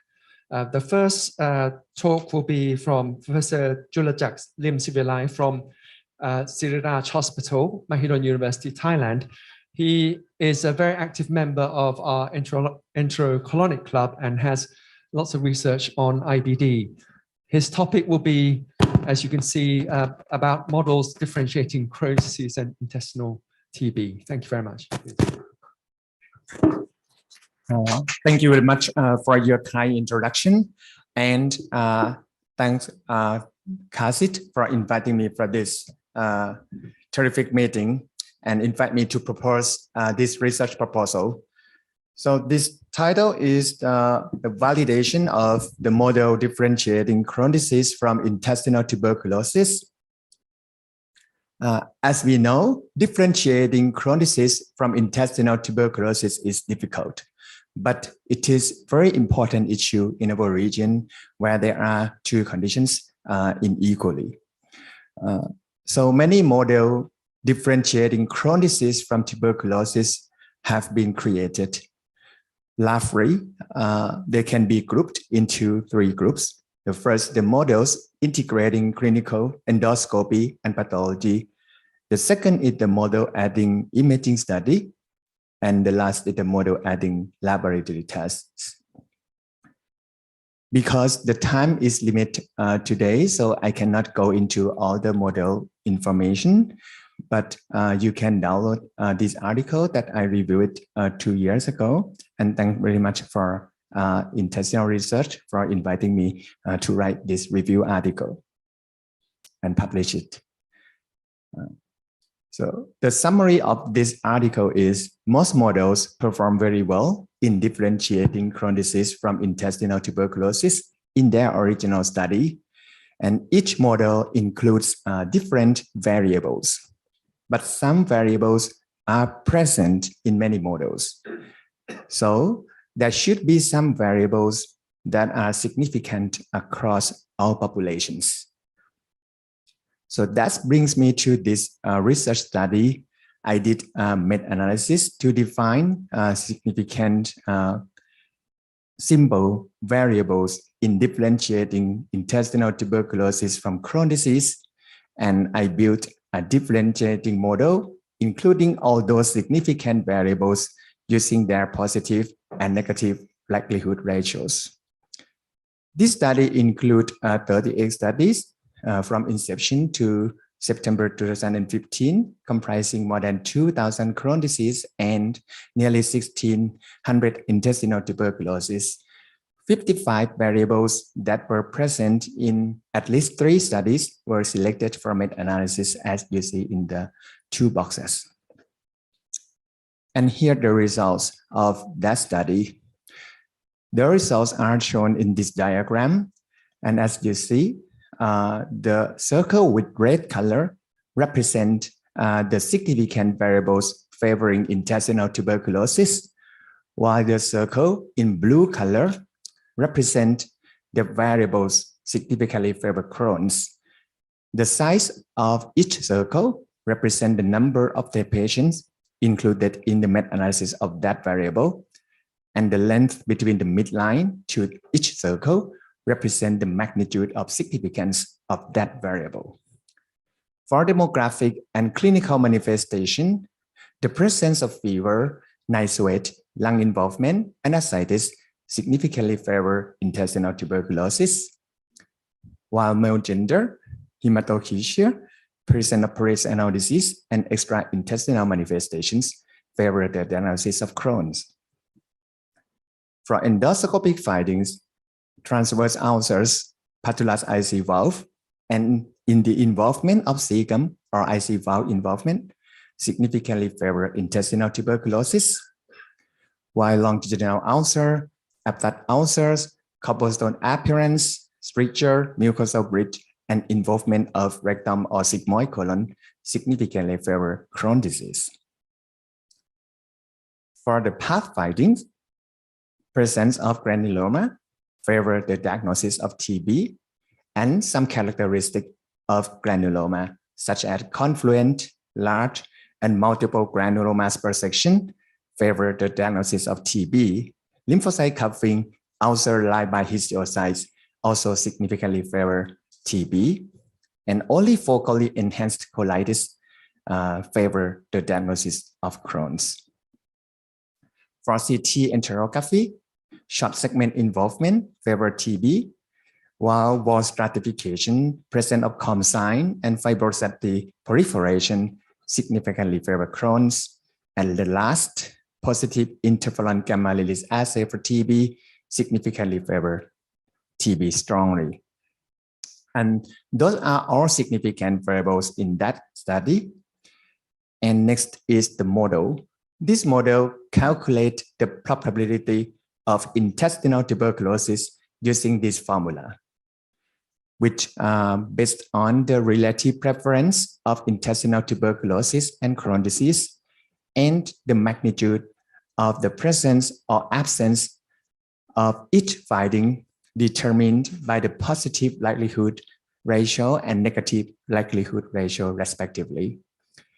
Any findings without a variable results, for example, you do not do CT enterography in some patients and do not have any data about CTE, the model defaults those findings to a likelihood ratio of 1 for that finding. That means there's no effect of those findings on the calculated probability. And let's see what model looks. You can access this model in this website or scan this QR code. The model initially defaults the preference of intestinal tuberculosis and Crohn's to 0.5. That means we have it equally. And I think this preference could be used in our region. So the percent probability for intestinal tuberculosis is 50%. And I'm trying to put some data in this model.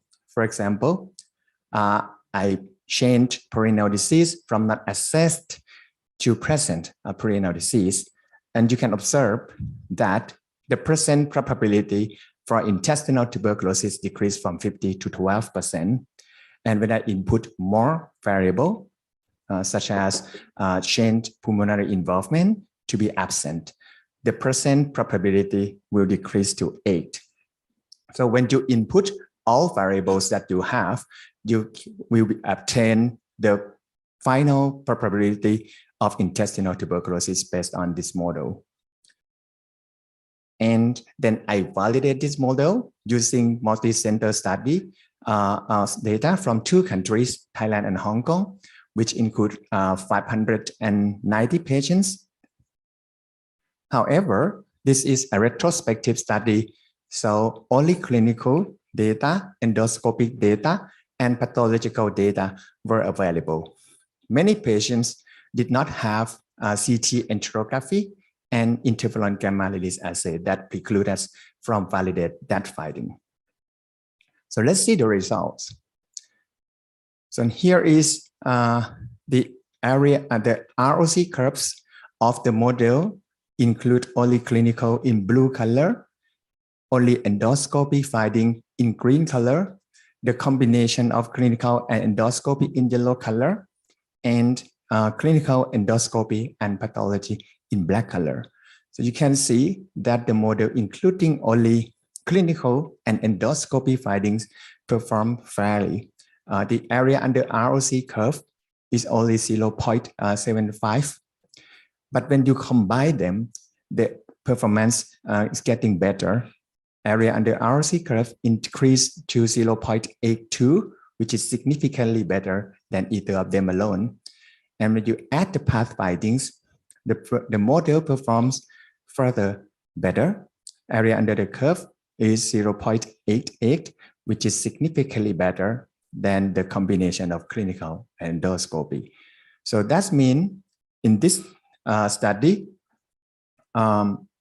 including more significant variables should be better in differentiating between these two conditions. And I also compare this model to the previously published model by Professor Jung and Macaria, which includes 7 significant variables and 4 significant variables respectively. And again, found that model including more significant variables perform better in this cohort. So it looks like this model is good. However, there are some limitations for this model.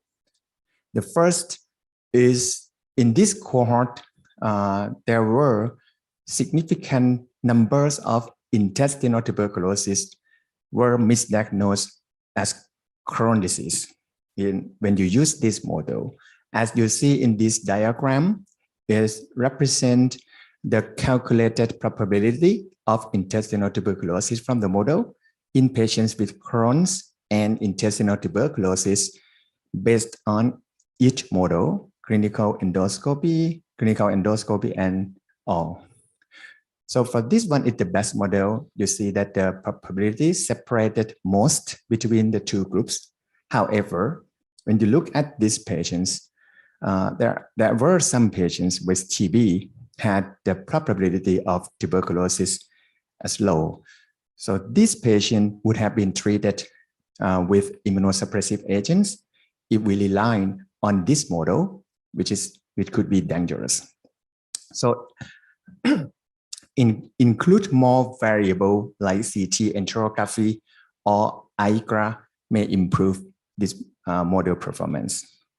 And the second is the lack of experienced GI pathologists and radiologists in many centers.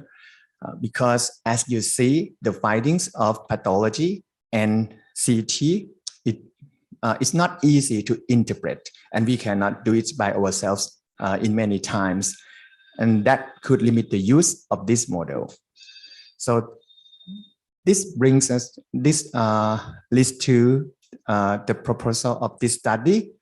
So I want to validate the model using clinical endoscopy finding and add IGRA into this model, because this parameter can be obtained by ourselves, GI.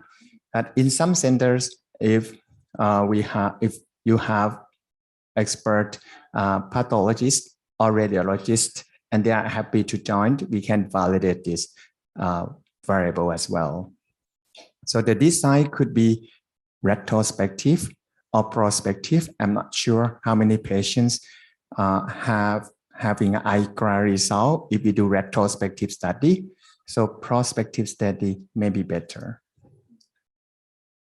And we will include adult patients with the diagnosis of Crohn's or intestinal tuberculosis if we do it retrospectively. But if we do it prospectively, we will have to include patients who present with clinical suspected Crohn's or TB, maybe lower GI symptoms, and are found to have ulcers on colonoscopy. We gather all the information that we want, and then we follow up these patients. And if they have Crohn's or TB, we can include them. But if they have other diseases like NSAID-induced ulcer ischemic enterocolitis infections by other organisms, we will have to exclude those patients. The outcome of the study is to validate the diagnostic performance of this simple model that we can obtain it quite easily. And the secondary outcome could be that know the etiologies of ileocolonic ulcers in our region, and also the diagnostic performance of the model in patients with difficulty for diagnosis, especially in patients with negative all mycobacterial studies. Thank you very much for your attention. So thank you very much for the interesting and very relevant topic in our region. Perhaps we can have some comments or suggestions briefly, and then move on because of the shortness of time. So anyone from the, yes. Thank you very much for your lecture. I'm Dr. Hyun in General Secretary in Vietnam Association of Gastroenterology. I know that an ITB in Thailand is the same in Vietnam.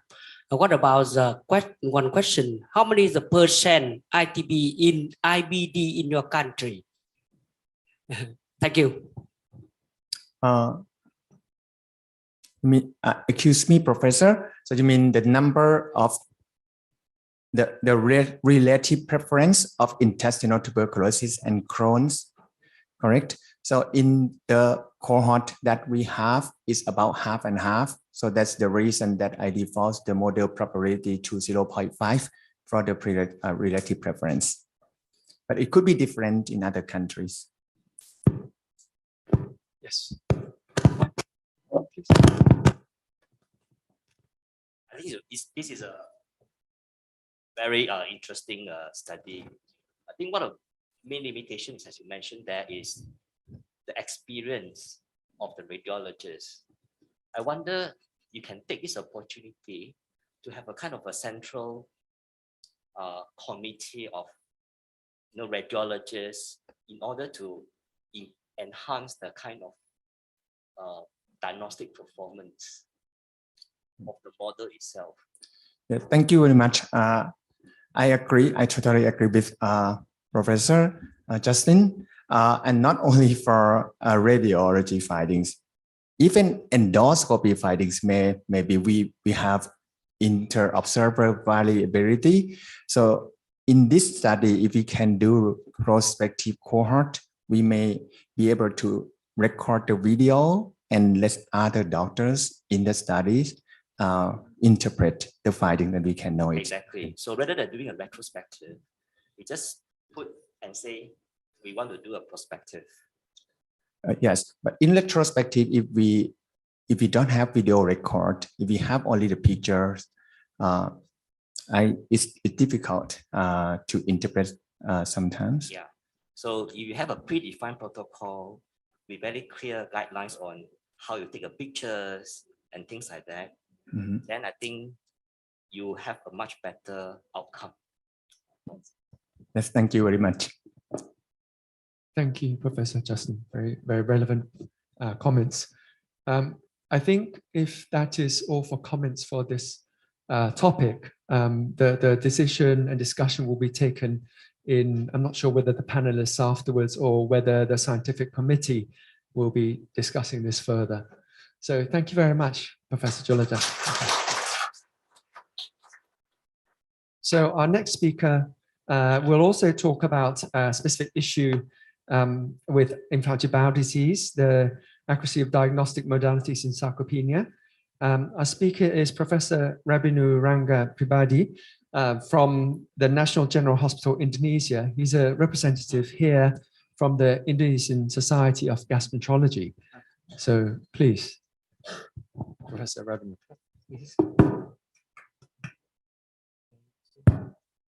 Thank you, Mr. Chairman, for the nice introduction. Good afternoon to all my colleagues here. I would like to extend gratitude for CASET and VNAGE for inviting us to this important meeting to provide a glimpse of our proposal of project introduction. The title maybe is not so familiar for most gastroenterologists. We are talking about sarcopenia. Sarcopenia is a field usually for rheumatologists. So we will dig deeper into this topic. Let me proceed. Okay, for the first question is what is sarcopenia? And I would like to elaborate more easily. This is the picture of a CT scan of thigh muscle. And then it showed on the left side is a muscle here. Here is the quadriceps muscle. And this one is hamstring muscle in young healthy person. You can see there that this muscle is normal with few fat layer. But you can see on the right side is the sarcopenic thigh muscle in. Okay, but you can notice that the muscle mass is decreased with the enhancement of the fat layer and the right side of the picture. So basically, sarcopenia is decrease of muscle mass, basically. But according to the newest research and based on the European Working Group for sarcopenia in older people, the criteria evolves. It's not only low muscle mass, but it incorporates also low muscle strength and low physical performance, which means if we would like to define sarcopenia, it should, number one, is an obligatory, and followed by 2 or 3 to define sarcopenia. Okay, after we know the definition, the basic of sarcopenia, this is the proposed pathophysiologic models for sarcopenia in IBD. Malabsorption, surgery and corticosteroids, chronic inflammations in IBD, dysbiosis and physical activity all contributes to the increased catabolism, the protein catabolism, especially in the muscle. So there is a decreased synthesis of protein in IBD patients' muscles and implicates in sarcopenia. Okay, after we know what sarcopenia is, why should we give attention to sarcopenia in IBD? What's the burden? What's the impact for our patients? Okay, this is a compilation of trial. Just see at the right side of the screen that you notice that sarcopenia prevalence in IBD range quite large, from 25% to 70%.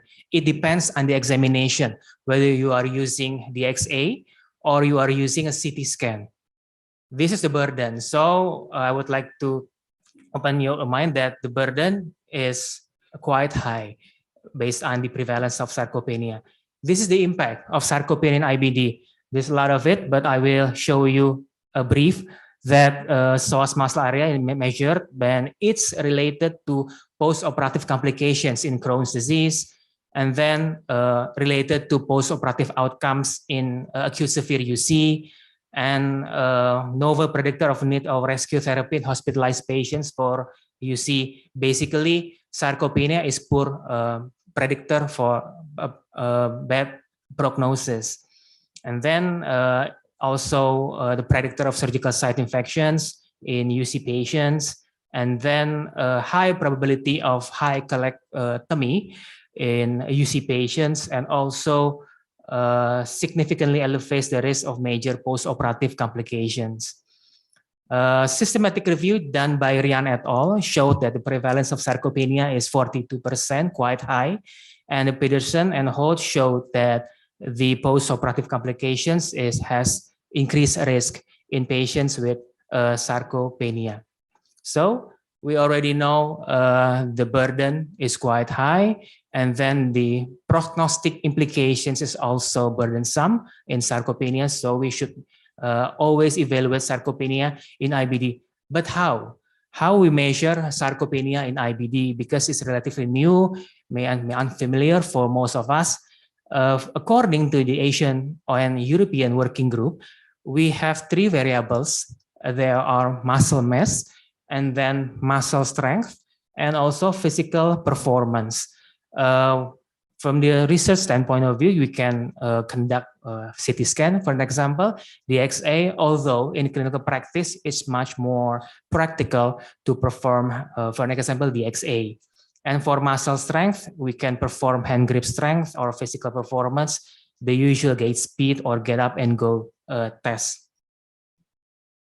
This is how to identify sarcopenia in clinical practice. You notice that this is from Asian Working Group for sarcopenia in 2019. That's specifically for geriatric patients actually. But as you can see here, you can see muscle strength, physical performance, and ASME. ASME is appendicular skeletal muscle mass that is calculated from the DXA to measure that, to define whether the patient has low muscle mass or not. This is the DXA. Maybe you know acknowledge that patients with osteoporosis use DXA, but this DXA is for body composition, not for bones. So we should ask body composition DXA to measure the muscle mass, and it's the appendicular muscle mass, leg and arms to be measured. And then this is the hand dynamometer, hand hydraulic, to measure the hand grip strength. This is the 5 times chair stand test to measure the performance test.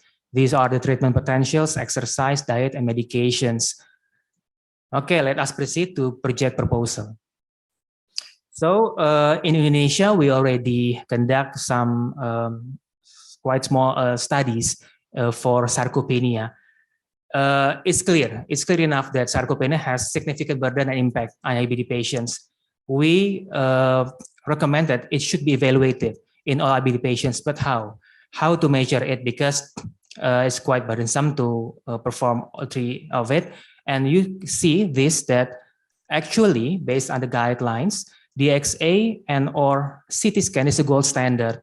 But at least in my country, in Indonesia, is not fully covered by the national insurance. It is the first problem in our country.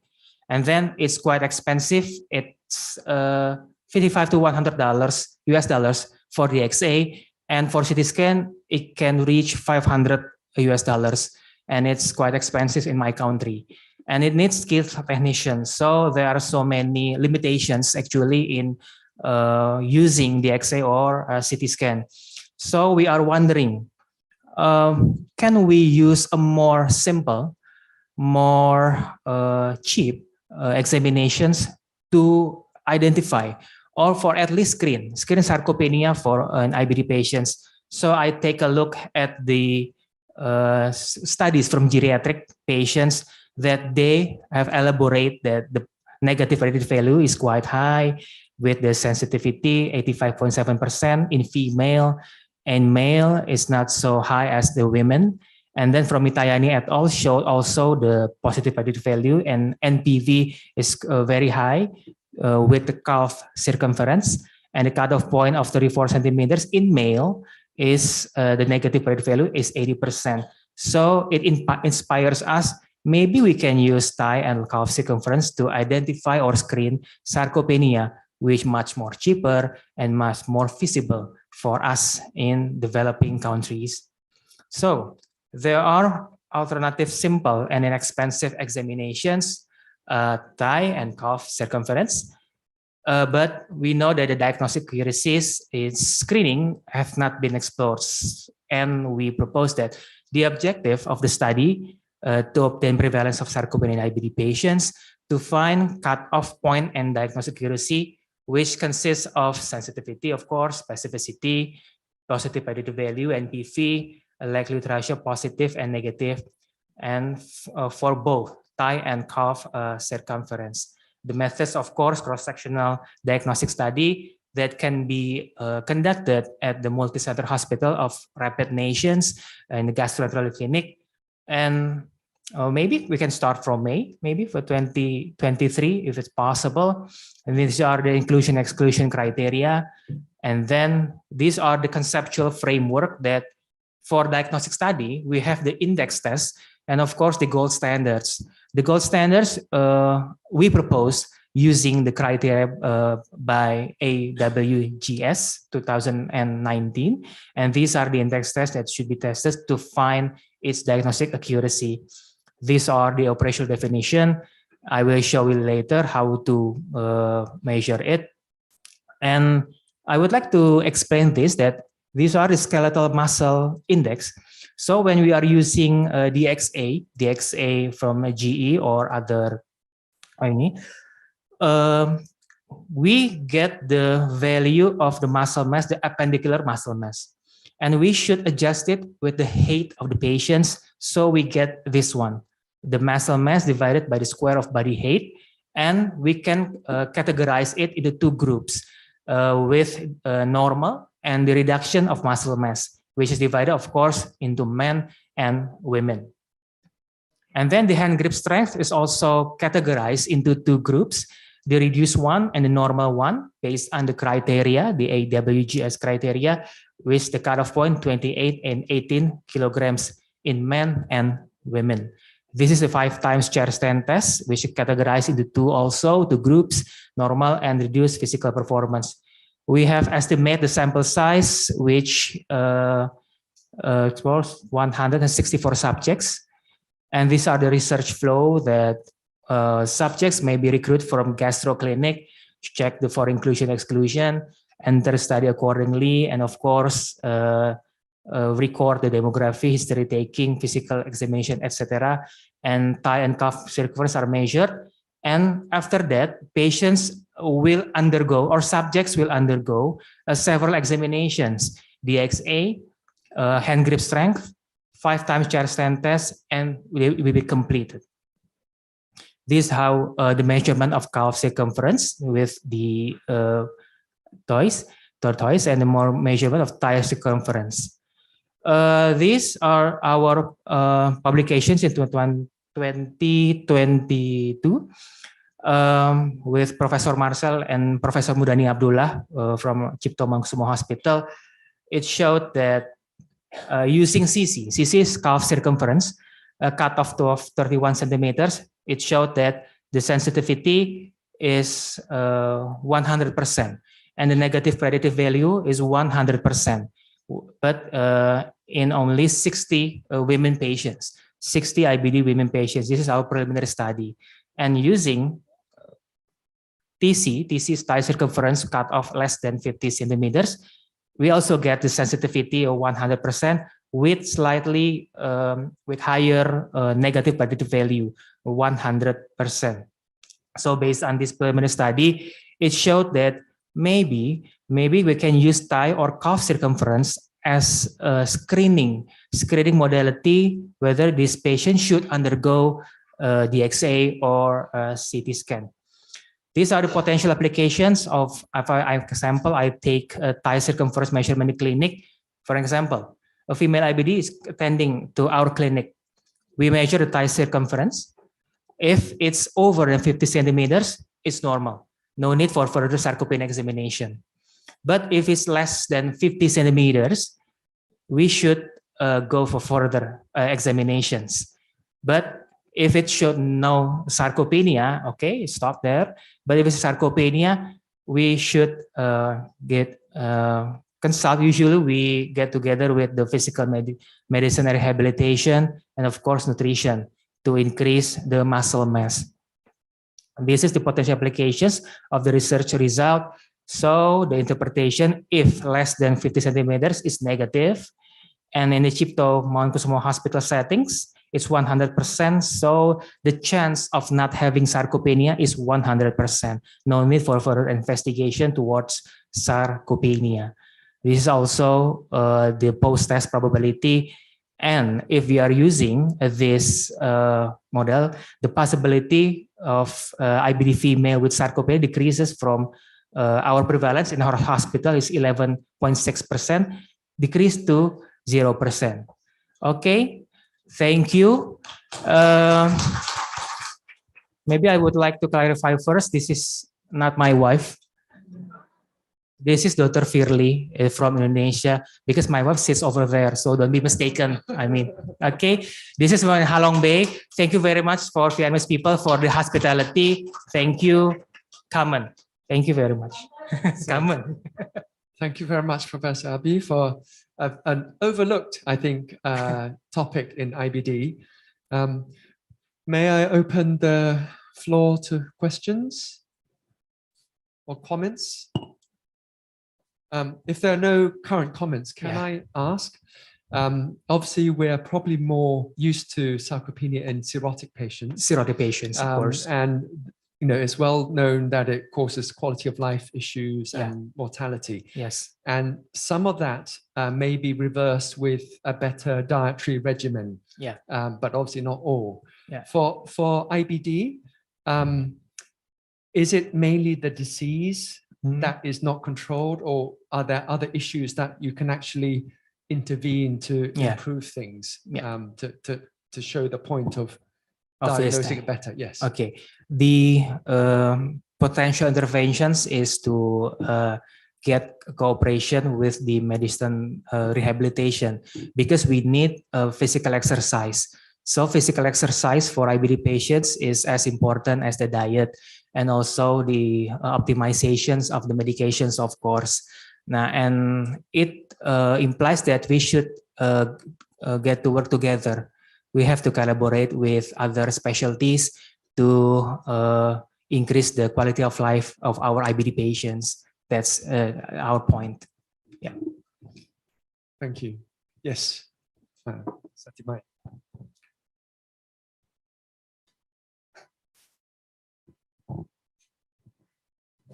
I'm Satimai from Bangkok, Thailand. Thank you, Abby, for your nice presentation and nice study. I just want to add a comment about the sarcopenia. I think this is a good opportunity for us to look for the IBD in our regions, because from the Western country, the problem is about obesity.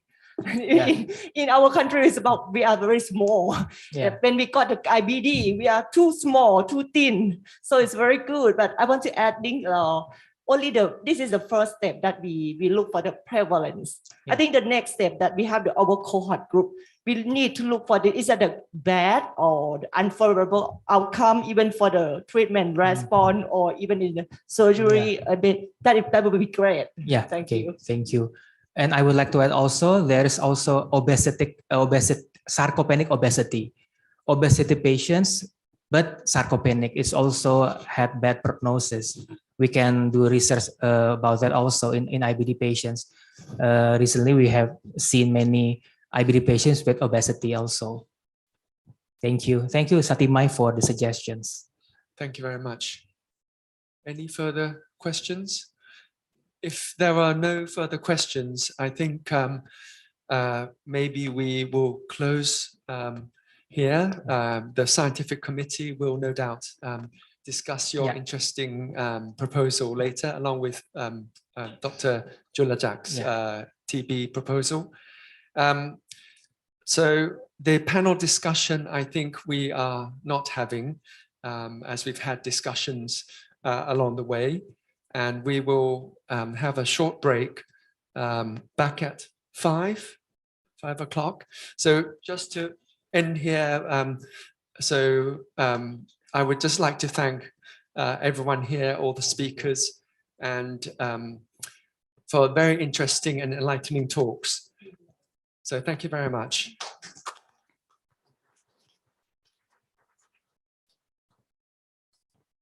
So please come back to the hall in 10 minutes, and then we will start the session 3. Thank you.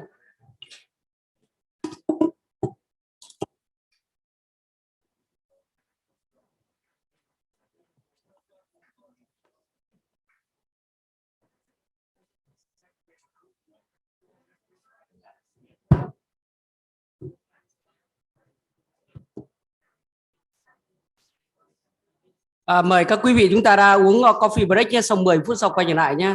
10 minutes for a coffee break.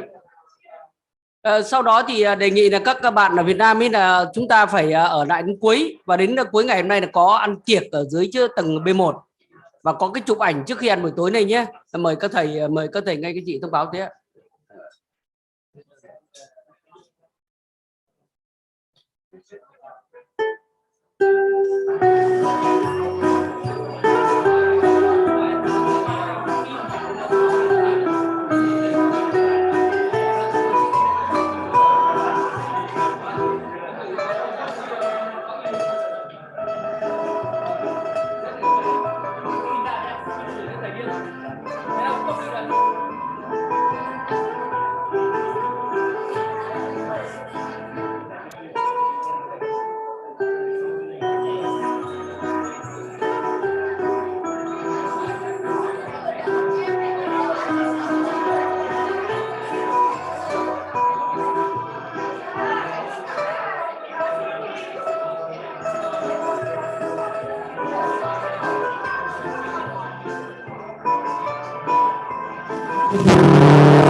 Vâng, cháu đang mời mọi người vào đây ạ.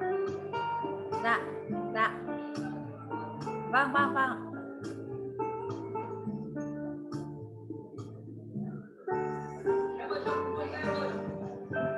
Dạ xin phép nhờ tổ kỹ thuật rung chuông để mời các đại biểu vào quay lại hội nghị ạ.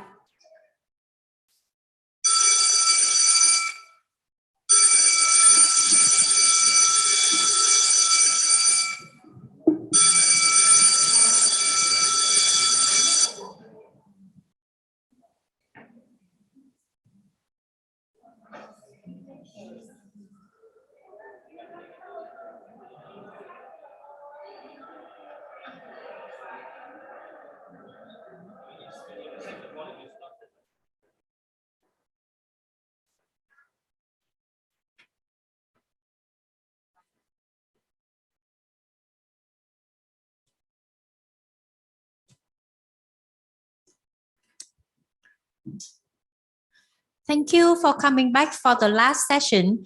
Our last session is the commemorative lectures for young researchers. And our chairperson for this session is Professor Justin Lee Yong-ye and Professor Vũ Văn Khiên.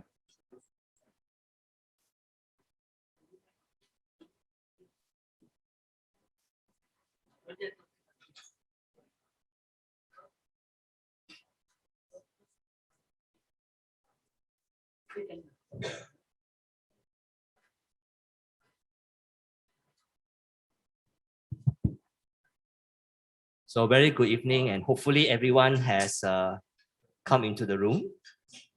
Great.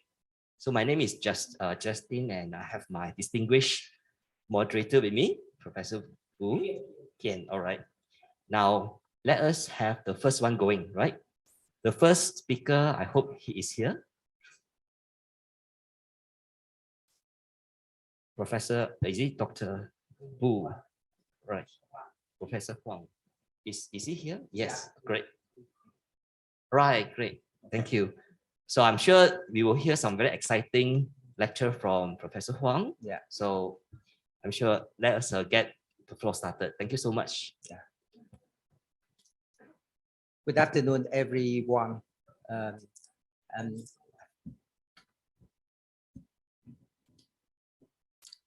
Good afternoon, everyone. I would like to thank Rapid organizer for inviting me to join this meeting. And it's my pleasure to share with you my topic, how to optimize IBD treatment in limited resources like in Vietnam. As you know, IBD is increasing in Asia, and look at the diagram of the annual incidence of the Crohn's disease and ulcerative colitis from 1990 to 2017. We found that in 1990, the incidence of the IBD in Asia is very low, just 0 or to 1 person, 1 to per 100,000 person year. And in 2016, the incidence of the IBD is increasing. In addition to the increase of the incidence, the early course of the Crohn's disease in Asia is comparable to the Western country. This is the study of the 180 patients with the CD from 8 countries in Asia. We found that the cumulative probability of the behavior change from inflammatory to stricturing or penetrating disease was similar in Asia in comparison with that in Australia.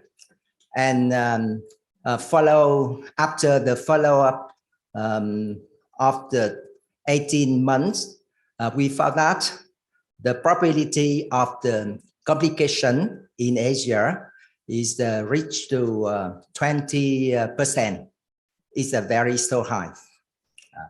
And now look at the situation in Vietnam, especially in our center. In our hospital, we built up one IBD team, and we have to collect 37 patients with the Crohn's disease, and we found out the median time from symptom onset to diagnose it was 7 months. And in Vietnam, we found out the severe complication like stricturing and penetration is worse high also. So as you know, in Asia, we face to many challenges in diagnosis and management of the IBD. Firstly, because IBD is the emerging disease in Asia, so we don't have enough experience for diagnosis or management of the IBD, and we lack of the specialists, especially pathologists. In some cases, we cannot diagnose the problem of the patient. Secondly, we lack of the procedure or tool for diagnostic or management, like fecal calprotectin, CT enterography, TDM, etc. So it's very difficult to differentiating with another colitis in Vietnam or in Asia country. And as you know, in Asia country, we have many infectious disease mimicked of the IBD, especially in intestinal tuberculosis. And furthermore, the availability and the cost of the biologic agent limit the choice of the treatment, because you see the cost of the biologic agent is so high, but the insurance reimbursement in Vietnam is about 40% for IBD fee. So it's very difficult for us. And we have a lot of the opportunities, the infection. And when we use anti-TNF for the treatment. And we have very few data to build up the guideline. So now we apply the guideline from Western country.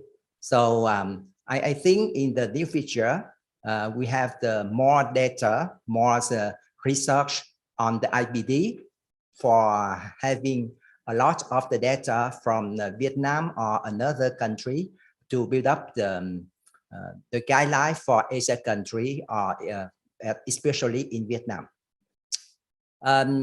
You can see IBD is a very difficult disease for diagnosis and treatment with a lot of the complication involving a lot of the specialty. So it is necessary to set up IBD team to collaborate all specialists to work together and to assess the patient, the diagnosis and the management. And in our center, we have the IBD team and this team including gastroenterologist, surgeon, IBD nurse, radiologist, endoscopist, nutritionist, and clinical pharmacist also. The big problem in Asia is the differentiating intestinal tuberculosis from Crohn's disease.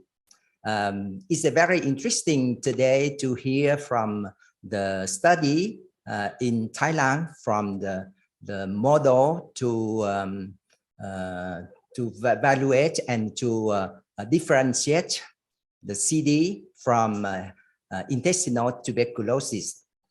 But in case for the diagnosis of the TB or CD, we have to base on many data like history, ICRA, endoscopy, histology, etc. And in case of the suspicion TB cases, we have to treat TB first and follow for 2 months. And after that, if the condition of the patient improve, we continue the treatment. And after 6 months, we have to do the endoscopy to find out the healing of the mucosa colon. For the treatment of the IBD, we have the two strategy, step up approach and top down approach.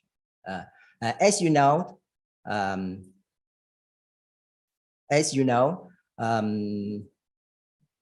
top down approach show improved clinical outcome, but the top down approach cannot be recommended in all patients in active CD in Asia because of the cost and a high risk of the infectious disease. So an accelerated setup to biologic therapy can be suggested after consideration of the high risk factor and predictor of the poor outcome. I think is the rational strategy for Asia. This is the suggested strategy for IBD in Asia. When we have the newly diagnosed IBD, first of all, we have to assess the patient for the risk of the rapid progression to bone damage and disability, including age, young age at the onset, extensive colitis or extensive anatomic involvement, deep ulcer, perianal or severe rectal disease, complication like stricture, penetration, or prior surgical resection. If the patient have the high risk of the progression to bone damage, we have to choose the top-down or accelerated setup. In low-risk patient, we try to start with the conventional setup. In our IBD team, we collect 56 patients, and applying this strategy, we have the 1/4 patient have the top-down and accelerated setup, and we have also the about 20% patient have the surgery within the first 3 months since the diagnosis. So I think the IBD in Vietnam is also severe than another country. For optimizing conventional therapy, we have to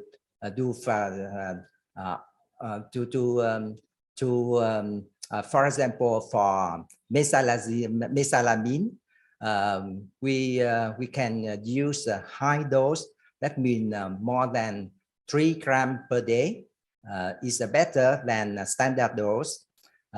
For the patient have the pancreatitis, we have to combine oral and topical route for the treatment. And once they improve the compliance of the patient, and when the patient have the when the patient improve the clinical symptom, we continue the treatment to prevent the relapse of the disease. For steroid, if you have the budesonide, try to use budesonide for mild to moderate IBD. But unfortunately, in Vietnam, budesonide is not available. In case of the oral steroid, if the patient don't have enough the response, we try to give IV steroid before starting to biologic agent. For thiopurine, start at the low dose and gradual titrate up, and check the CBC and transaminase regularly because this medication had a lot of the side effects. For optimizing anti-TNF in Asia, it is recommended to combine anti-TNF with the azathioprine, or that means the immunomodulator, to prevent the immunogenesis. And when we treat the patient, we follow the patient very carefully to find out the opportunistic infection like CMV, but don't forget Entamoeba histolytica and Strongyloides staphylococcus is more common in Asia country. And in Vietnam, we have a lot of the patient with the parasite disease.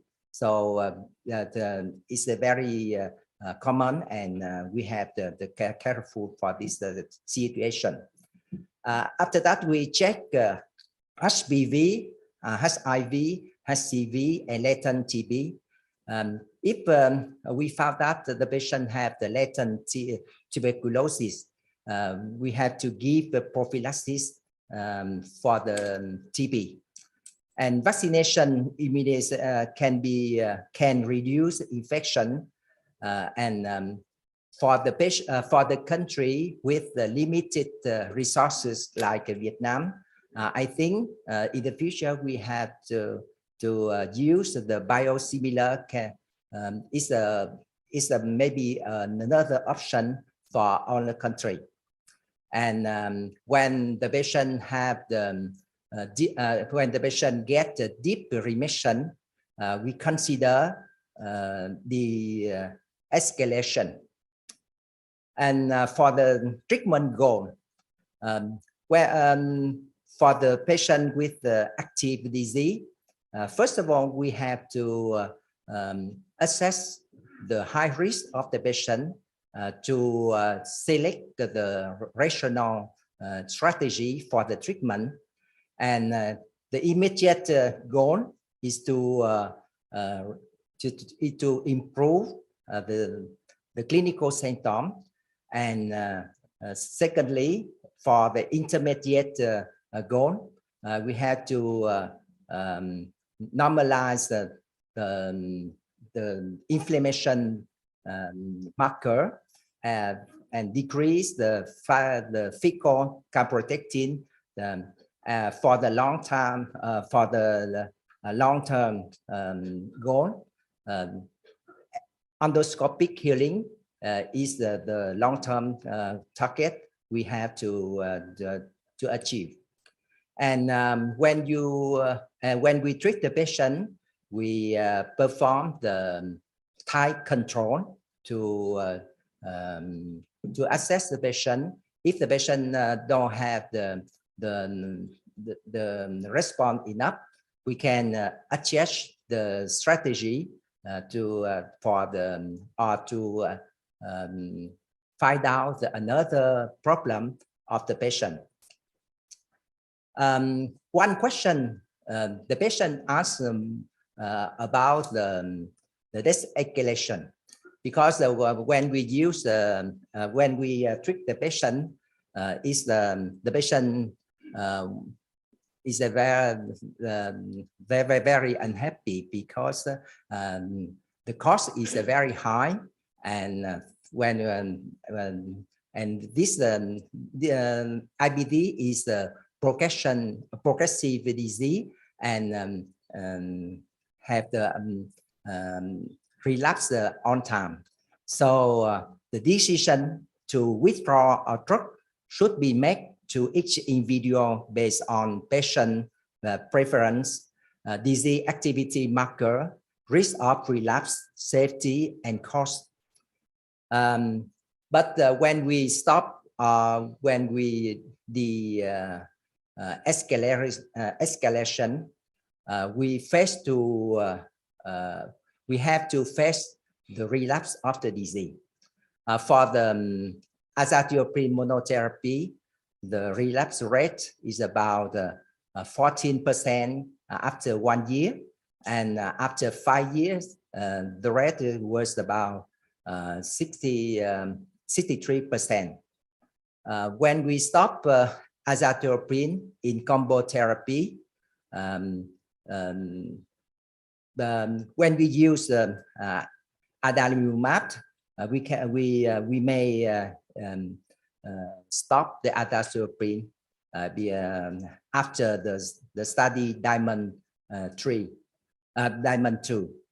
But when we stop anti-TNF in combo therapy, we have to face a relapse problem after 1 year, 2 years, etc. But in some the patient, we can stop the treatment if the patient is the older age, short anatomic involvement, deep remission, history of the serious infection. So in this case, you can switch to another medication like anti-glycan to have the less side effect of the infection. But when the patient, some patient, we cannot stop the treatment because when we stop the treatment, the patient had the relapse of the disease, including young age, endoscopically active disease, elevated CRP or fecal calprotectin, perianal disease,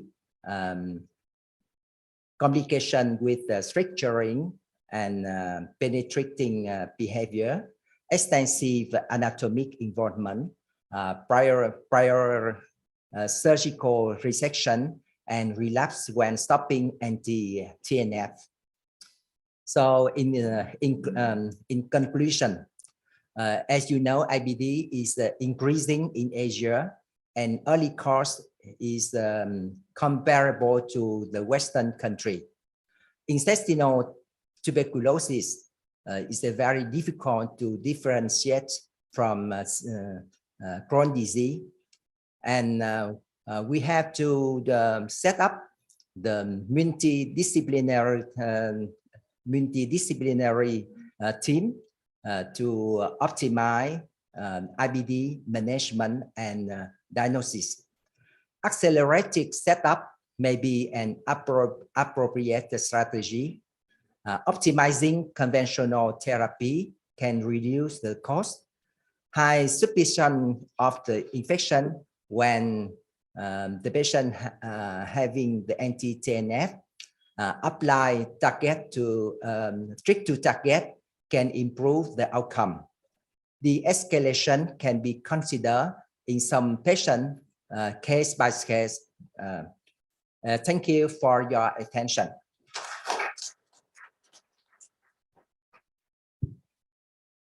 Right, a very great talk. May I open the floor to question? Yes, please. Yeah, I also came from Korea. Thank you for a very nice talk, and I was very impressed by the very high percentage of patients receive top-down therapy, because top-down therapy is not available in Korea in this situation. And my question is, at your hospital data, so the Crohn's disease patients, when they diagnosed, the complicated behavior like structuring and penetrating is quite high compared to the other countries. So is there any reason for that, or yeah, that is my question. Yeah. Thank you for your question, because our hospital is the last hospital in the south of the Vietnam, because in Vietnam we have the two big hospital, University Medical Center and Giải Hospital, and we receive only the severe cases. So this is the reason we have a lot of the patient with the complication. Thank you very much, Professor Bùi Hoàng, for my presentation. I have a very short question. So do you think the surgical resection sometimes is a good indication for localized Crohn's disease? For example, the patient with the localized ileocecal lesion only. Thank you very much. So how about the experience when we should indicate the surgical treatment for such kind of the patient? Yeah. Thank you. It's a good question, because I think surgery is the last indication for the IBD, but in some case, with the patient come very late with many or severe complication like structuring, penetration. So we don't try to treat medication because they don't have the response. So in this case, we consult with our colleagues in surgeon to treat the patient with the surgery. Anyone else? Even like want to ask one question, because you mentioned about a lot of parasitic and helminthic infection here, right? In Vietnam. So I wonder, do you see less severe IBD instead? Because we know that in some helminthic infection, because of due to the Th2 response, you may not see even IBD in some population. For example, we do in the past, at least in my area where I practice, I often, when I do endoscopy, I often see helminths. And these are the people that I very seldom see any inflammatory bowel disease. But more recently, I don't see any more helminthic infection in my endoscopy, but yet we are seeing more IBD. I wanted to hear your experience. Yeah, so this is difficult to respond, because now before we when we do the endoscopy, we don't have the IBD. So it's very true. But nowadays, maybe caused by food or the change of the lifestyle and environment. So we have a lot of the case of the IBD. And when we treat the patient with the anti-TNF, we have a lot of the case of the infectious disease, etc. Okay, so if there's no other, oh yes. Thank you, Professor, for your very insight lecture. Actually, I'm Firly from Jakarta, Indonesia. Actually, I just want to know how about in this Vietnam, in your country, how do you, if you want to diagnose inflammatory bowel disease, you have to exclude all the infections. Is there any algorithm in your country how to you exclude the gastrointestinal infection? Is there any gastrointestinal panel examination that you've routine done in your hospital? Because back in our country is quite limitation to diagnose inflammatory bowel disease and then exclude all the gastrointestinal infections. Maybe I want to know about your experience in Vietnam. Thank you. Because now we pay attention to IBD. So for the patient with the problem of the colitis, the problem of the intestinal disease, we do some tests and some procedure like fecal calprotectin, CT and angiography, etc., to exclude another disease. And we do again the endoscopy, and we do the biopsy, and we discuss with our pathologist to find out the diagnosis. Because when we have the team, IBD team, we work together and we discuss together to find out the exactly diagnosis.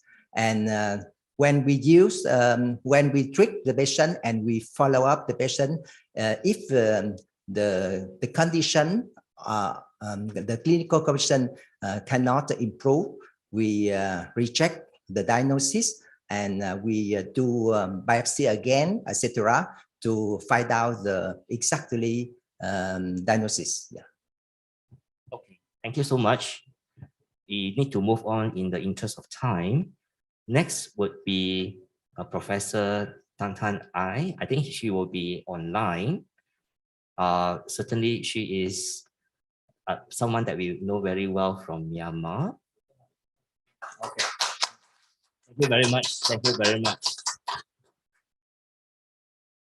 So shall we have the presentation? Thank you.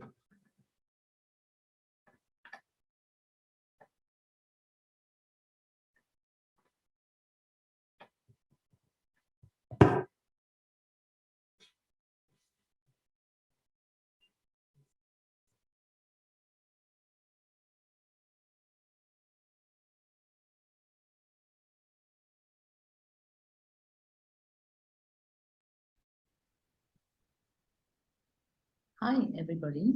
I'm Dr. Tantani, consultant gastroenterologist from Yangon General Hospital. First of all, I would like to thank Korea's.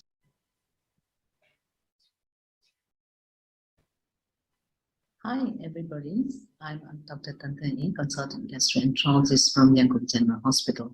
First of all, I would like to thank Korea Association for the study of intestinal disease and Vienna Association of Gastroenterology allowing me to participate in your auspicious event. I'd like to share my slide. So my role is role of biologics in inflammatory bowel disease management and the current situation in Asia. Biologic agent blocks everywhere in the inflammatory pathway, particularly in the tumor necrosis factors, interleukin, and inside the blood vessel, integrin, and then small molecules like JAK kinase to prevent the release of cytokines and inflammatory mediators into the inflammatory intestinal epithelium. Currently available biologics, which has been approved by FDA, are anti-TNF, anti-integrin, anti-IL-12, IL-23, and JAK kinase inhibitor. We have short-term and long-term goals in the inflammatory bowel disease in the men when we manage the patient with inflammatory bowel disease. Strike 2 consensus recommend treat to target therapy, which includes clinical response, clinical remission to endoscopic mucosa healing, and finally histologic healing. These are the short-term goals for the management in inflammatory bowel disease. However, ultimate in spirit consensus, ultimate goal for the management of both ulcerative colitis and Crohn's disease, they aim to return for the normal quality of life to prevent disease complications and reducing the long-term complications. These are the long-term aims for the inflammatory bowel disease. The first randomized placebo-controlled trial of inflammatory bowel disease in 1997 by Duggan et al. This is multinational, and they found that a positive response at 4 weeks was obtained in over 80% of the patients treated with infliximab. It is intravenous form compared to placebo. This study was confirmed by SN1, and infliximab is better response. It is beneficial in the remission at weeks 30 and 54, and it's likely to discontinue corticosteroids, and it also have maintenance the response for the longer period of time. And in the SN2 study, show that patient with fistulizing Crohn's disease, there is a complete fistula closure was greater in the infliximab arm rather than the placebo. So infliximab is also useful in the induction and maintenance therapy for ulcerative colitis in terms of clinical response, clinical remission, and mucosa healing at up to week 54 compared to placebo. It is shown in AD1 and AD2 study from Belgium and the United States. Another biologic therapy is another anti-TNF therapy is adalimumab, which is a human monoclonal antibody, and it comes with subcutaneous form, and it also have induction and maintenance for the moderate to severe Crohn's disease in CHARM trial. And the benefit is that adalimumab adalimumab can be used in the patient who does not respond, who has lost response or intolerance to infliximab.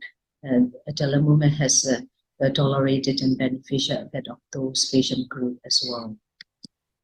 Adalimumab is also used in maintenance treatment for Crohn's disease. It is expressed by a classic 2 trial. The second biologic therapy is anti-integrin, and which is vedolizumab, and it's also used in moderate to severe Crohn's disease. And vedolizumab group achieved clinical remission, both clinical remission and clinical response is superior to placebo group at week 6. In the Germany 2 study, it also showed that maintenance of vedolizumab is beneficial effect of maintenance therapy up to week 52 compared to a placebo group.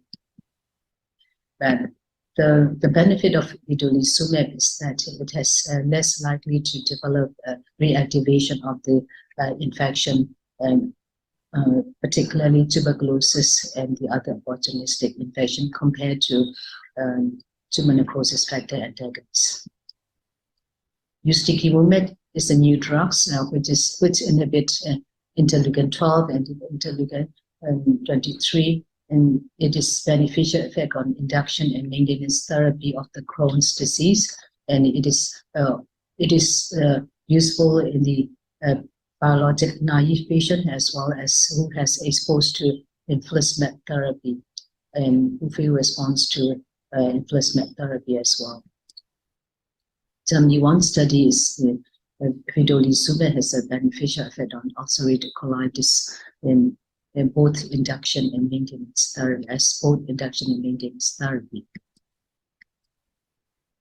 We also use combination therapy with immune modulator, biologic therapy and immune modulator. The benefit of is that it reduces immunogenicity, it increases certain level of biologic therapy, and better efficacy of anti-TNF agents, and it also reverses anti-drug antibody formation mostly within 12 months of the therapy.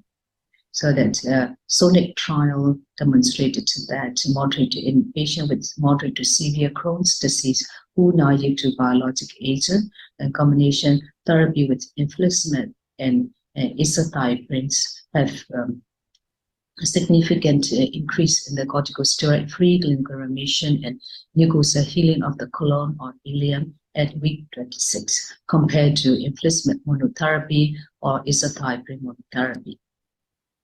And ustekinumab has an effect on the ulcerative colitis, which also showed in patients with moderate to severe ulcerative colitis, it also have a clinical remission, endoscopic improvement, and then finally histological endoscopic mucosal healing patient with ulcerative colitis. Tofacitinib is a new small molecules as it comes with an oral form. It is also useful in induction and maintenance therapy for ulcerative colitis, which was demonstrated in OTIF induction 1, induction 2, and OTIF sustained therapy. Combination therapy is also useful in ulcerative colitis with infliximab and azathioprine, and both in induction and maintenance therapy. So in summary, biologic therapy in moderate to severe Crohn's disease, infliximab, adalimumab, ustekinumab, and vedolizumab, they are good for best drugs of choice for induction and maintenance therapy. Ustekinumab and vedolizumab are the drug of choice for patients who fail to anti-TNF therapy as a second-line therapy. They are useful for second-line therapy. And infliximab is still the drug of choice for perianal fistulizing Crohn's disease as for induction and maintenance therapy. For ulcerative colitis, for those patients who have biologic naive, infliximab and the vedolizumab, they are the drug of ustekinumab. They are the drug of choice for the patient with biologic naive ulcerative colitis. Ustekinumab and the tofacitinib, they are the drug of choice for induction therapy with moderate to severe active colitis with prior exposure to tumor necrosis factor antagonists. So we also use, we have another options for biologic therapy, which is biosimilars. And biosimilars, currently we have 4 biosimilars approved by FDA, and it is also available in Asia. They are infliximab biosimilar CTP13, infliximab after, and adalimumab biosimilar, adalimumab Atto and adalimumab advan. So we have the study with CTP13 in the inflammatory bowel disease from Korea. They demonstrated that the biosimilar CTP13 is it's tolerated and is not inferior to infliximab and other biological therapy in terms of remission and the maintenance in both Crohn's disease, fistulizing Crohn's disease, and ulcerative colitis. When you talk about the treatment strategy for inflammatory bowel disease, as you all know, there are step-up therapy and top-down therapy in which biologic therapies are added and started at the early year stage of the disease.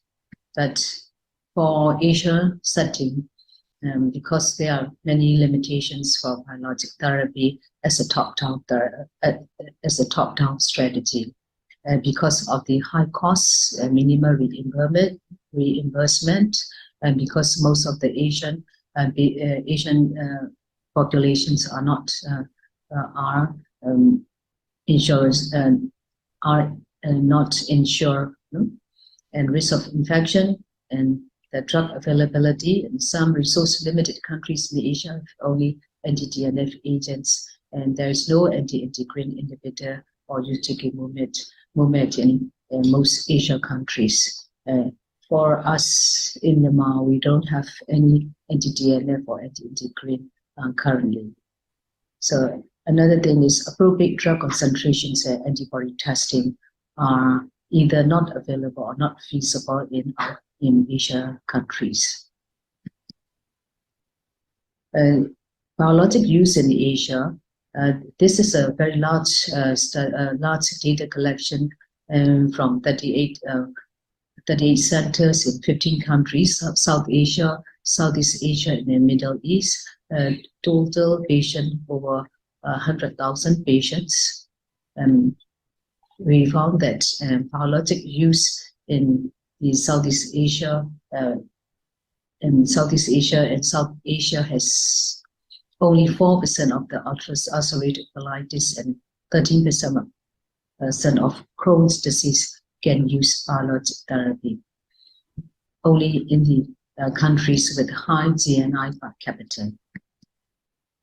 So that the careful selection of the patients who might respond, who might benefit for biologic therapy is very important. So we found that factors associated with poor prognosis in patients with Crohn's disease are diagnosis. We need to find poor prognosis, a patient with poor prognosis, high risk for poor prognosis. These are the patient who diagnosed at earlier age, under 40 years, a patient with a perianal disease, upper GI involvement, and earlier disease involvement. They have a worse disease outcome, and early need for systemic corticosteroid therapy within 6 months of diagnosis, have 4-fold risk of surgery and smoking, leading to stricturing and fistulizing disease behavior. So that we need to find high-risk group, and they might benefit for starting biologic therapy. These are the indications for biologic therapy in Asia, which is recommended from APAGE and AOCC. In Asia setting, an accelerated step up to biologic therapy is recommended in Asia, and biologic therapy are used to induce remission in patients with moderate to severe Crohn's disease and severe ulcerative colitis refractory to conventional therapy. And infliximab is considered as rescue therapy in acute severe ulcerative colitis who are not responded to intravenous corticosteroid therapy within 3 to 7 days. Biologic agents should be used as first-line therapy to complex perianal fistula in combination with surgical intervention. Anti-TNF are the preferred biologic therapy for extraintestinal manifestation. Currently approved biosimilars are as safe and effective as reference products, so that it can be used as induction and maintenance therapy for both UC and Crohn's. So that the choice of drugs in Asia depends on individual patient profile and risk and benefit of the biological therapies, like risk of reactivation of tuberculosis or hepatitis, and costs and the long-term persistence. So these are, we need to consider these factors before we start biologic therapy. So before biologic therapy, we must find out the latent tuberculosis screening, and we need to treat chemoprophylaxis. For those IBD patients should be screened for tuberculosis by chest X-ray and tuberculosis skin tests and IGRA before anti-TNF therapy. IBD patients with latent tuberculosis infection should receive biological agent in combination with prophylactic anti-TB treatment with at least isoniazid during the first 6 months. These are recommendations from the AOCC and APAGE recommendation. And another thing is we need to screen opportunistic infection like hepatitis B, hepatitis C, HIV, and syphilis before corticosteroids and biological therapy. All IBD patients with positive HBs antigen, they must treat anti-KB or tenofovir 1 week before biologic applications. And hepatitis B vaccination should be received for those negative hepatitis B infection. So as I mentioned before, on the background factors of background factors in the Asian patient of high costs and the reactivation of the infection, and as well as the drug availability. These are the factors which we cannot use biological therapy for as a long-term strategy. And so that we must consider de-escalation of the therapy at some point. So we need to find out who are the fit for the which patient is fit to stop a biological therapy at some point. So these are the factors that favors to consider de-escalation of the therapy are older patients over 80 years, limited disease involvement, and little or no treatment delay after early diagnosis, and good treatment response to stable therapy, and mucosal healing who are in prolonged remissions. So these are the factors. These patients groups are less likely to relapse after stopping biological therapy. So we have a study So this is retrospective analysis over 100 patients, and patients with CD and Crohn stable remission with combination therapy. They follow up these patients for 7 months after stopping infliximab. Majority of the patients receive stable condition without relapse after de-escalation of the therapy. So they found that upper GI location of the disease, high white cell count and low hemoglobin level these groups have 40%, over 40% chance of risk of major complication after stopping inflation withdrawal.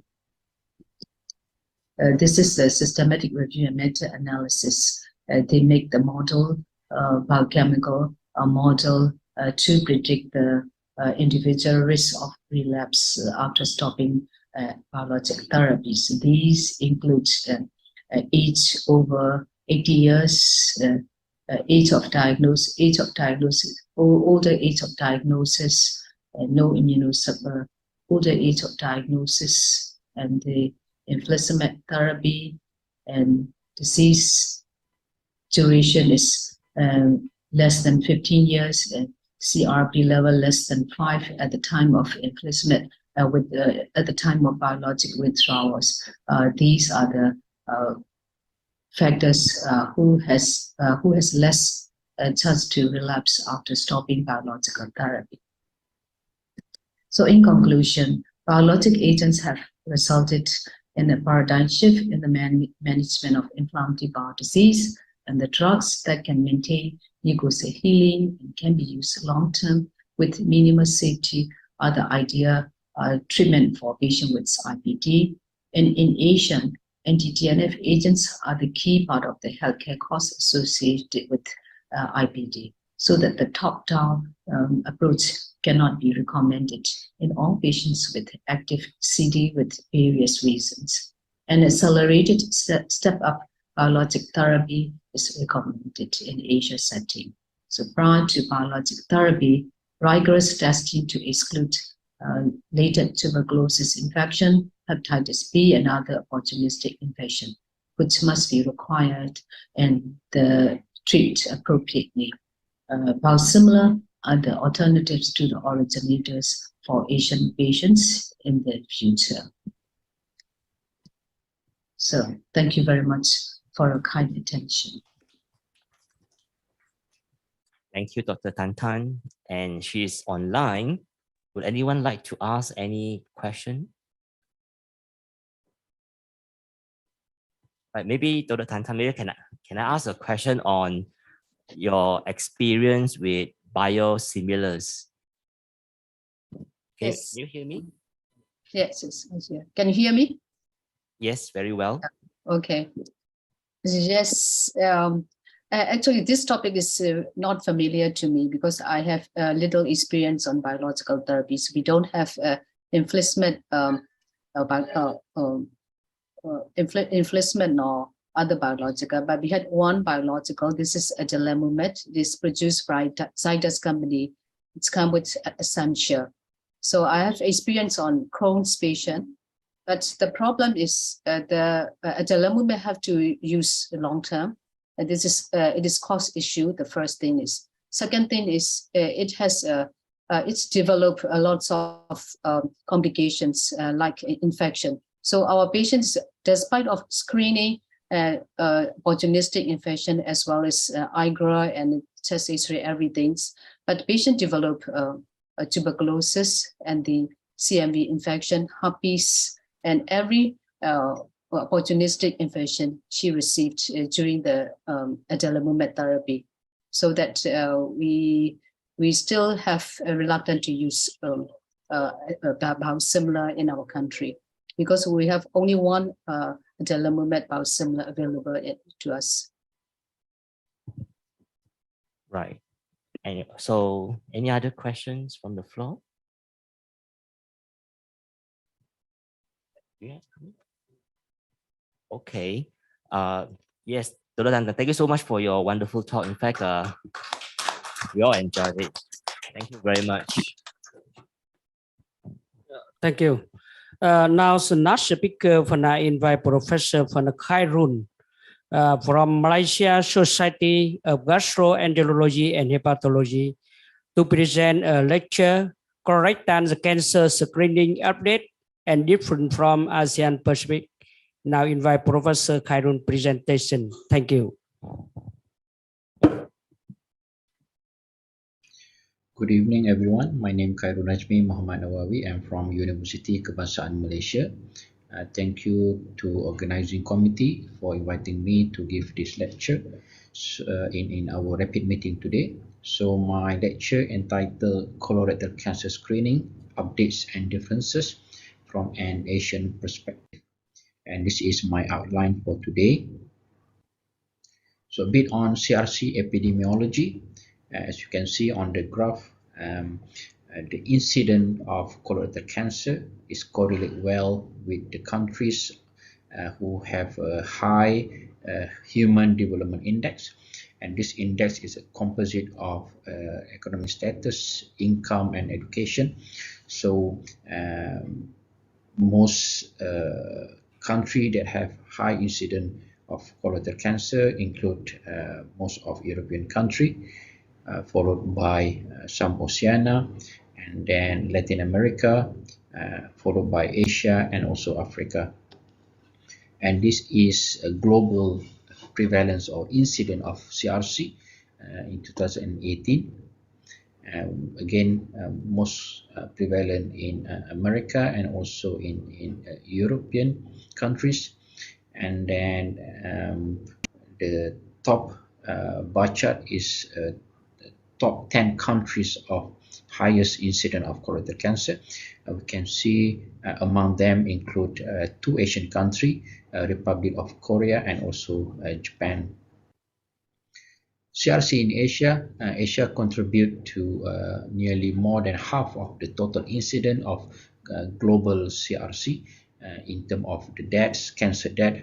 Also, Asia contribute up to 52.4% out of total global CRC death. So it's quite a high disease burden in Asia region, and higher risk of CRCs among ethnicity is in people in Japan, Korea, as well as in China. How about Malaysia? In my country, the latest data that we have in terms of incident rate, we have 21.3 incidents over 100,000, and it's most prevalent in Chinese population, followed by the Malays and Indian. What is the rationale for CRC screening? So we have to go back to Wilson and Jacob principle of screening tests. You have to comply and fit into those criteria according to the condition, test, screening program, and treatment. And definitely for colorectal cancer, all of those criteria has been met and ticked. And nowadays, there are a lot of evidence based that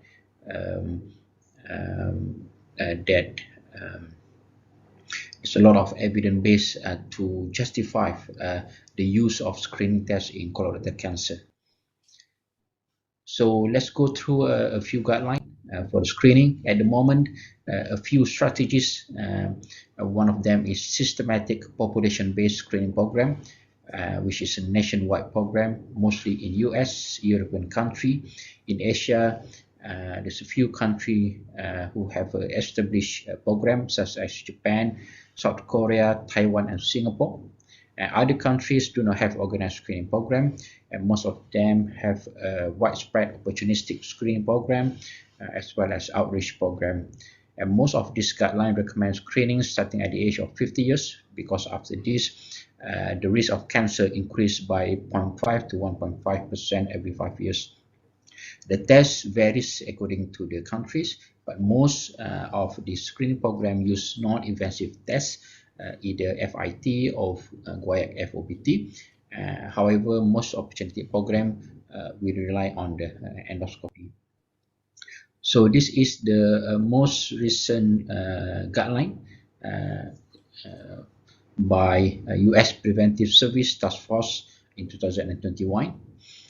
They start to lower the age group for screening from 45 up to 75, and above 75 years of age, they recommend selective screening for people who have a higher net benefit. In terms of recommendation strategies, there are a few which include FOBT every year, FIT every year, They also recommend the usage of stool DNA FIT every 1 to 3 years. Other modalities include CT chronography every 5 years, sigmoidoscopy every 5 years, sphygmodoscopy every 10 years, but with annual FIT, and also colonoscopy every 10 years. How about in Asia? Asia Pacific Colorectal Cancer Working Group recommend screening in country or region with incident rate above 30 per 100,000 and should target average risk person above 50 years of age with quantitative FIT. Therefore, FIT remain the most widely and frequently used primary screening modalities in Asia, and colonoscopy been used in opportunistic screening. And how about flexible sigmoidoscopy? It has been used but less common in this region. This is a table of a country in Asia. As you can see, the age standardized incident rate of colorectal cancer, highest in South Korea, Japan, Singapore, Hong Kong, and also Taiwan. And all of them already have organized full screening program. This is a table of a screening program in Asian country. Screening modality, they use FIT, which use two consecutive sample with the interval screening about 1 year, except for Australia and Taiwan, where they do every 2 years. And most of the country also target population 50 years of age, except for Japan, starting at the age of 40. And Japan have the longest screening program, which has been started since 1992. A bit more information in terms of screening strategies in a few Asian countries. In Japan, started in 1992, they use FIT, and then subsequent diagnostic investigation or verification test is done either by colonoscopy or combination of flexible sigmoidoscopy and double contrast barium enema. However, in the recent year, colonoscopy has become more routine compared to DCBE, and it has shown that there is a decrease in terms of CRC mortality versus unscreened subject, about 72%. How about the screening update? Initially, it's around 27, 28, and then it's increasing up to 41.4 and 34.5% in 2013. Screening in Korea, they have two guidelines about in regard to the screening and also surveillance colonoscopy, been proposed by 3 societies in Korea. And the program was introduced in 2004. FIT is provided free of charge, and they target men and women more than 50 years of age. And the positive test is followed by a DCB or colonoscopy. And then if the DCB is negative, either DCB or colonoscopy is recommended 5 years later. Positive DCBE should be followed by colonoscopy. If the colonoscopy is negative, then 10 years colonoscopy is recommended. And the program participation rate has increased from 10% to 25.9%. And then the colonoscopy rate among FIT positive participants is about 39 to 61%. This is the surveillance colonoscopy guideline in Korea. In patients with high risk finding, they are subjected to 3 years colonoscopy, and in patients without high risk finding, 5 years after that. CRC screening in Taiwan started in 2004. They perform biennial FIT in patients more than 50 years. In terms of the screening rate, 21.4%, with test positivity about 4%. And it has shown from the initial prospective study, there is a significant 10% reduction in terms of CRC mortality as compared to unscreened subject. This is a graph and bar chart of the top one in terms of the numbers of attendees that use FIT test. We can see the increasing numbers after it's been enrolled worldwide, nationwide in 2010, with the positivity rate is quite good, from 4% going up to 7 to 8%. And then the lower graph is basically the number of verification exam, which is the colonoscopy. We can see the numbers is slightly reduced when they enroll the program to the nationwide. This is probably due to the capacity and then the technical issue in terms of try to accommodate all the positive patient. CRC screening in China. At the moment, there's large-scale community-based CRC screening being carried out in a lot of provinces. They employ two-step screening strategy, FIT plus quantitative high-risk factors questionnaire, and then the positive patient will be followed up with a colonoscopy. The screening program also has shown that FIT have a higher sensitivity and specificity compared to guaiac FOBT, and that two sample testing was more cost effective for CRC screening. In Hong Kong, a territory-wide community-based pilot screening has been launched in 2016 and gradually, recently graduated in 2018. All the participants will be screened by FIT every 2 years, and then the participant will be subsidized and co-payment will apply for the diagnostic colonoscopy in private sectors. In Thailand, some pilot screening has been implemented in 2011 in Lampang province. They have a high participation rate of 62.9%, test positivity about 1.1%, and the colonoscopy was performed in 72% of those with positive tests, and they have a detection rate of CRC of 30.7%, and then detection rate of adenoma 30.6%. How about in Malaysia? In Malaysia, we have a kind of a sporadic opportunistic program.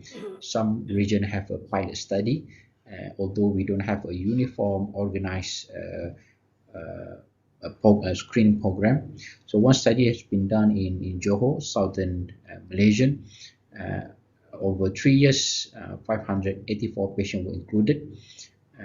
We have a 15.1 positivity rate. However, is important to note that only half of the positive patients are willing and proceeded for colonoscopy.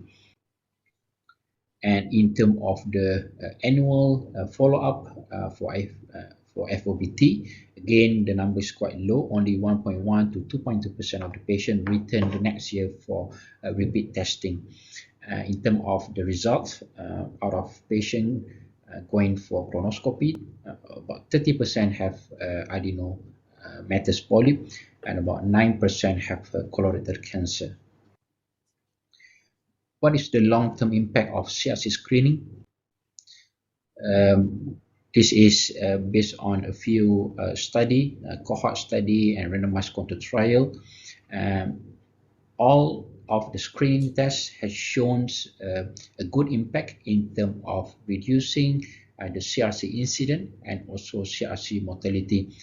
Although the direct visualization, for example, colonoscopy and flexible sigmoidoscopy, has a higher rate to reduce the CRC incident as compared to the fecal-based tests.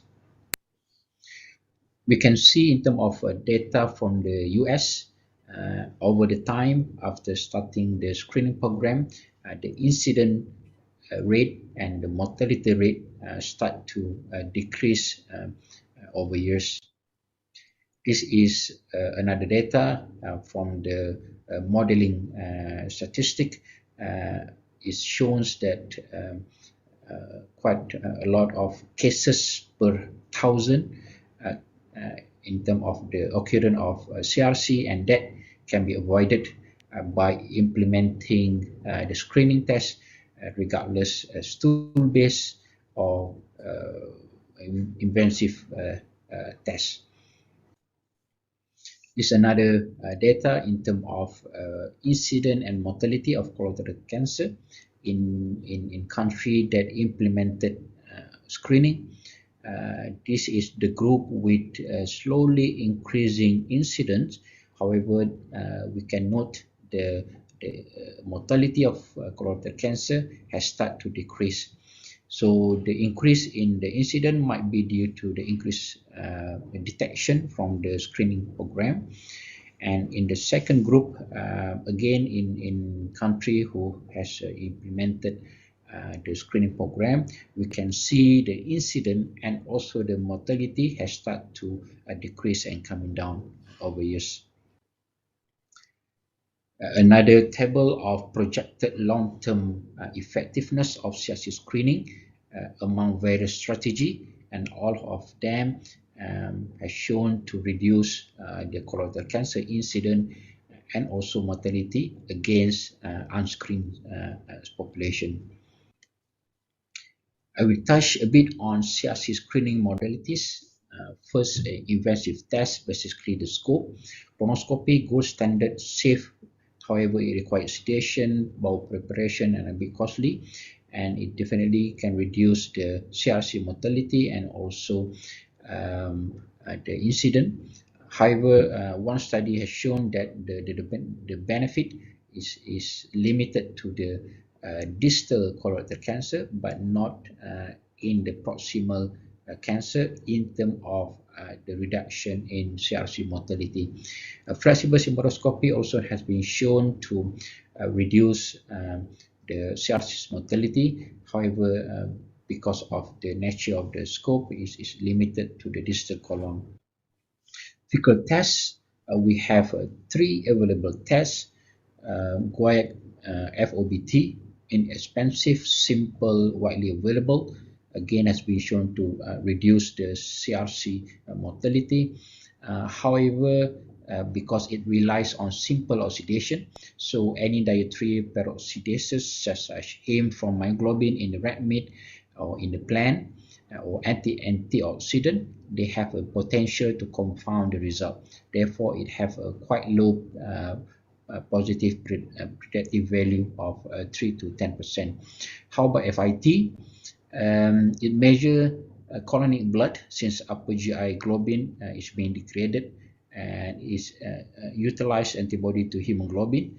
Therefore, that it doesn't cross-react with the dietary meat. And the sampling technique is quite simpler compared to the FOBT, and therefore is much more feasible and then to the patient.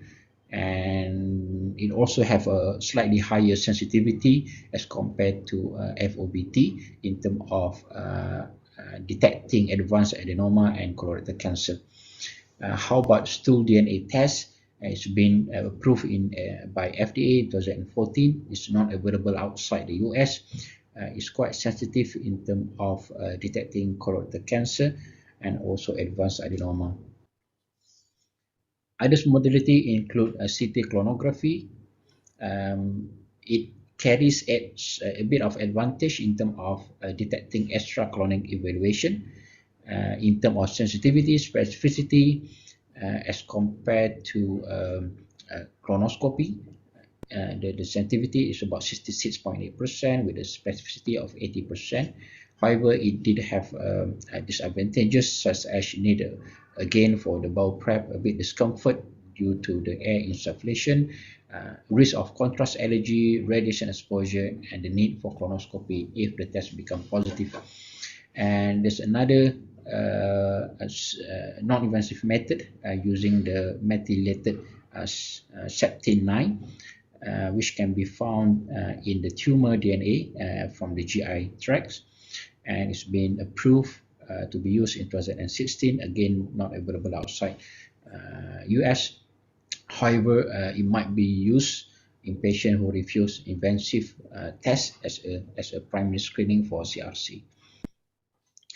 These are a few tests in the development for the screening. In terms of blood-based, utilize the DNA and also imaging-based capsule colon, CT capsule, as well as MR chronography. It's the same. Okay. So how about CRC risk prediction score? It's good. Sometimes it can be applied to stratify our population into the one who likely benefit from the screening.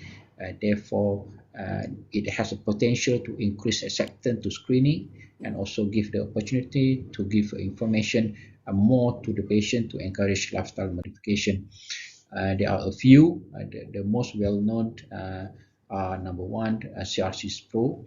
Basically, it's validated against a US population. The skin cancer developed in UK, so it's been used in UK and a few other countries.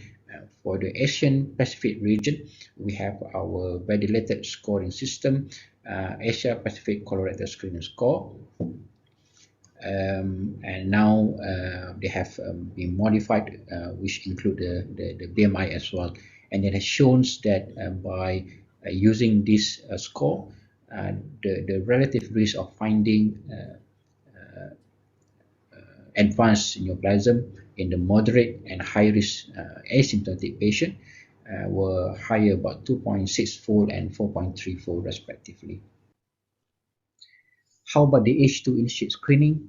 Is 45 is the new 50. The modeling study that's been done shows that by lowering the screening age, it could result in additional prevention of 2 to 3 CRC and then 1 CRC death per 1,000 person.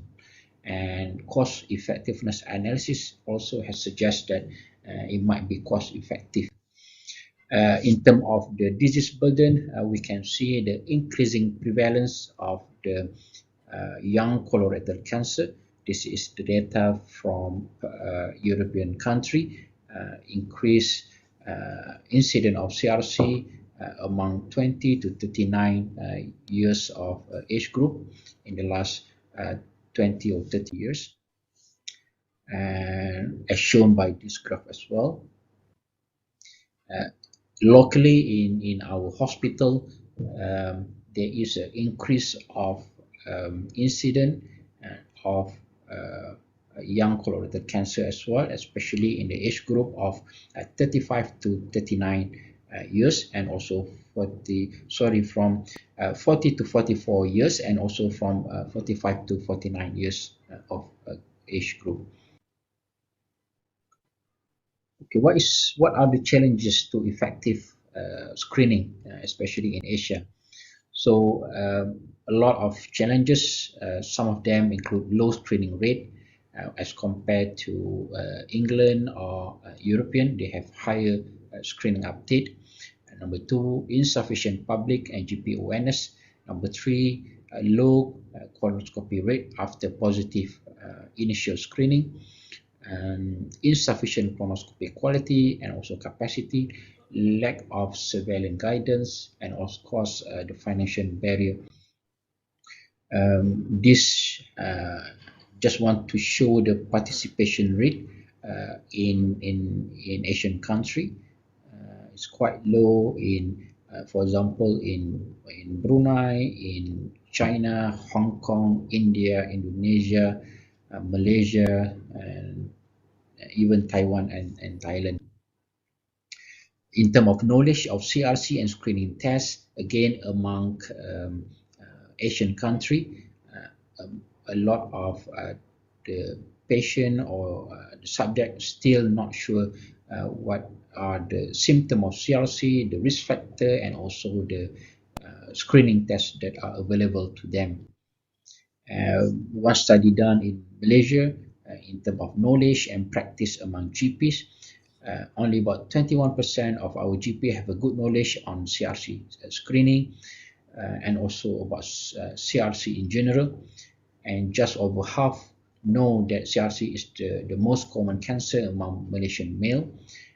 Only 65% appreciate that tenesmus is a symptom of CRC, and over 50% aware of the current recommendation of the CRC screening, and unfortunately more than nearly 80% of the GPs wrongly recommend FOBT for high risk individual rather than for the average risk individual as part of the CRC screening.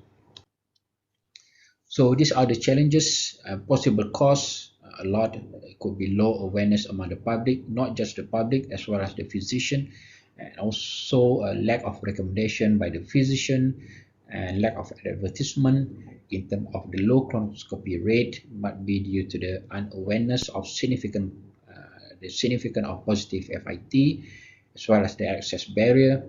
In terms of the colonoscopy quality might be due to the inadequate training, insufficient funding, and lack of surveillance guidance. So a lot of things should be done to counteract the challenges and the possible causes, and multidisciplinary and also co-partnership, especially between the government, NGOs, public, private, to encounter or overcome those challenges for CRC screening. So in terms of setting up CRC screening program, number one, piloting is very important. It can test the feasibility of screening in the community, identify the potential problem, therefore improve infrastructures and allocate the necessary resources beforehand. And number two phase is develop the infrastructure, which is setting up invitation or screening test delivery system, establish the lab, securing sufficient colonoscopy capacity as well as the staff resources, and then develop a good healthcare team for the disease treatment. And of course, therefore, lastly, monitoring is very important, evaluation of the program, therefore it can be optimized further, and several screening indicators should be implemented and regularly monitored as well. And these are the indicators that can be applied. We can divide into short-term, mid-term, long-term. The eventual long-term indicator for screening would be to reduce the CRC incident as well as the mortality. However, we should have a short-term indicator in terms of the screening rate, positivity rate, verification exam rate, detection rate for cancer, advanced adenoma and non-advanced adenoma, and also the severe complication rate from the colonoscopy or from the screening test. And the midterm indicator should include any occurrence of interval cancer, and also we need to look at any stage shifting from probably from this severe to moderate or mild stage. Opportunity screening, in the meantime, while piloting or while trying to construct the organized nationwide program, we should employ opportunistic screening. It refers to provider-initiated screening when seeing a patient. Three broad strategies we can apply. Number one, risk stratification, and colonoscopy should be offered to the patient with highest or with the high risk probability, and then the rest, for example, FIT can be offered to the low and average risk. Multiple option, various screening strategies should be explained to the patient. For example, scope, FIT, FOBT, CT chronography, and so on. And then sequential, if the preferred test is being declined by the patient, they should be offered for the second or third option, because the best screening test is actually the test that can be done. So these are some evident gaps and opportunities that we need to look in the future. And as the conclusion, number one, CRC incident is increasing in Asia, and therefore there is an urgent need for organized outreach screening program, And we have to note that young CRC is becoming more prevalent nowadays, and therefore CRC screening with FIT is a feasible and effective way to reduce CRC incident as well as the mortality. We need to encourage pilot programs among Asian countries, among countries that have moderate incidents who haven't employed or established the nationwide screening program yet. And this is important as well to share on the feasibility data. And in the meantime, we should optimize the opportunistic screening, the pilots program, need to educate people, increase public and physician awareness. And lastly, continuous monitoring of the screening indicator is very important, so that the performance of the screening can be kept at the highest level. With that, I would like to end my presentation and thank you for listening. Okay. Thank you very much for lecture from Professor Hyun from Malaysia Society of Gastroenterology and Hepatology. And now about 6:30 p.m. I'm stop here. I'm sorry, Professor Hyun, and I hope to see you again. Now I invite Professor Myung from the President Kasit to closing. And thank you very much.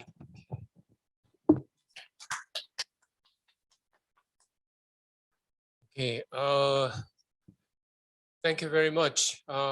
Today, the January 14th, 2023, is a very important day for us, an historic day, I think, because we could form a rapid, the new academic partnership in Asian countries. So hopefully, RAPID can contribute to Korea and Asian countries, researchers, for the cure of our intestinal disease research and disease control. And I want to thank all the participants today, and also I want to thank I want to thank all the participants from all RAPID member countries, and especially the Vietnam Society of Gastroenterology for preparing this wonderful symposium. And I want to also thank the International Academic Exchange Committee of CASIT and Professor Hyun Gun Kim for great effort to the formation of this RAPID meeting. And after this meeting, hopefully RAPID Scientific Society can meet and discuss about the contents we discussed today, and hopefully please progress to the further collaborative research and education programs. And also in April 2023, we will have AOCC and IMCASIT collaboration meeting in Busan, Korea. And all the members today, please come to Busan for our meeting. And at that time, maybe we can discuss further about the RAPID progression. Thank you again to all the participants and lecturers discussing today, and let's meet soon. Thank you very much.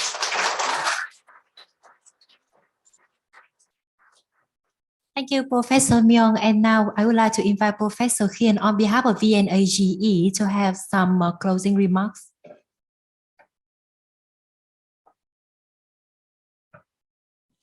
Dear Professor Myung and President Kasit, and dear own President in Malaysia, Indonesia, Myanmar, and another country. On behalf of the Vietnam Association of Gastroenterology and 108 from the Center Hospital.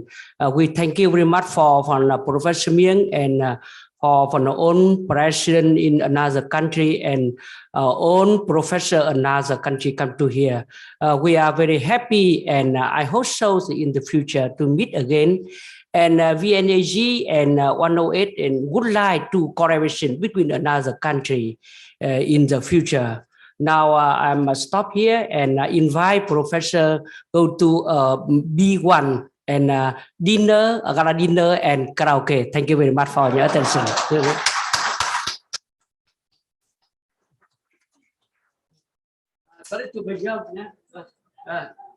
Sau đây mời tất cả các thầy các anh các chị lên đây, chúng ta sẽ chụp hình. Now invite Professor take one picture before phần dinner. Yeah, thank you. Tất cả mọi người nhé, tất cả mọi người nhé.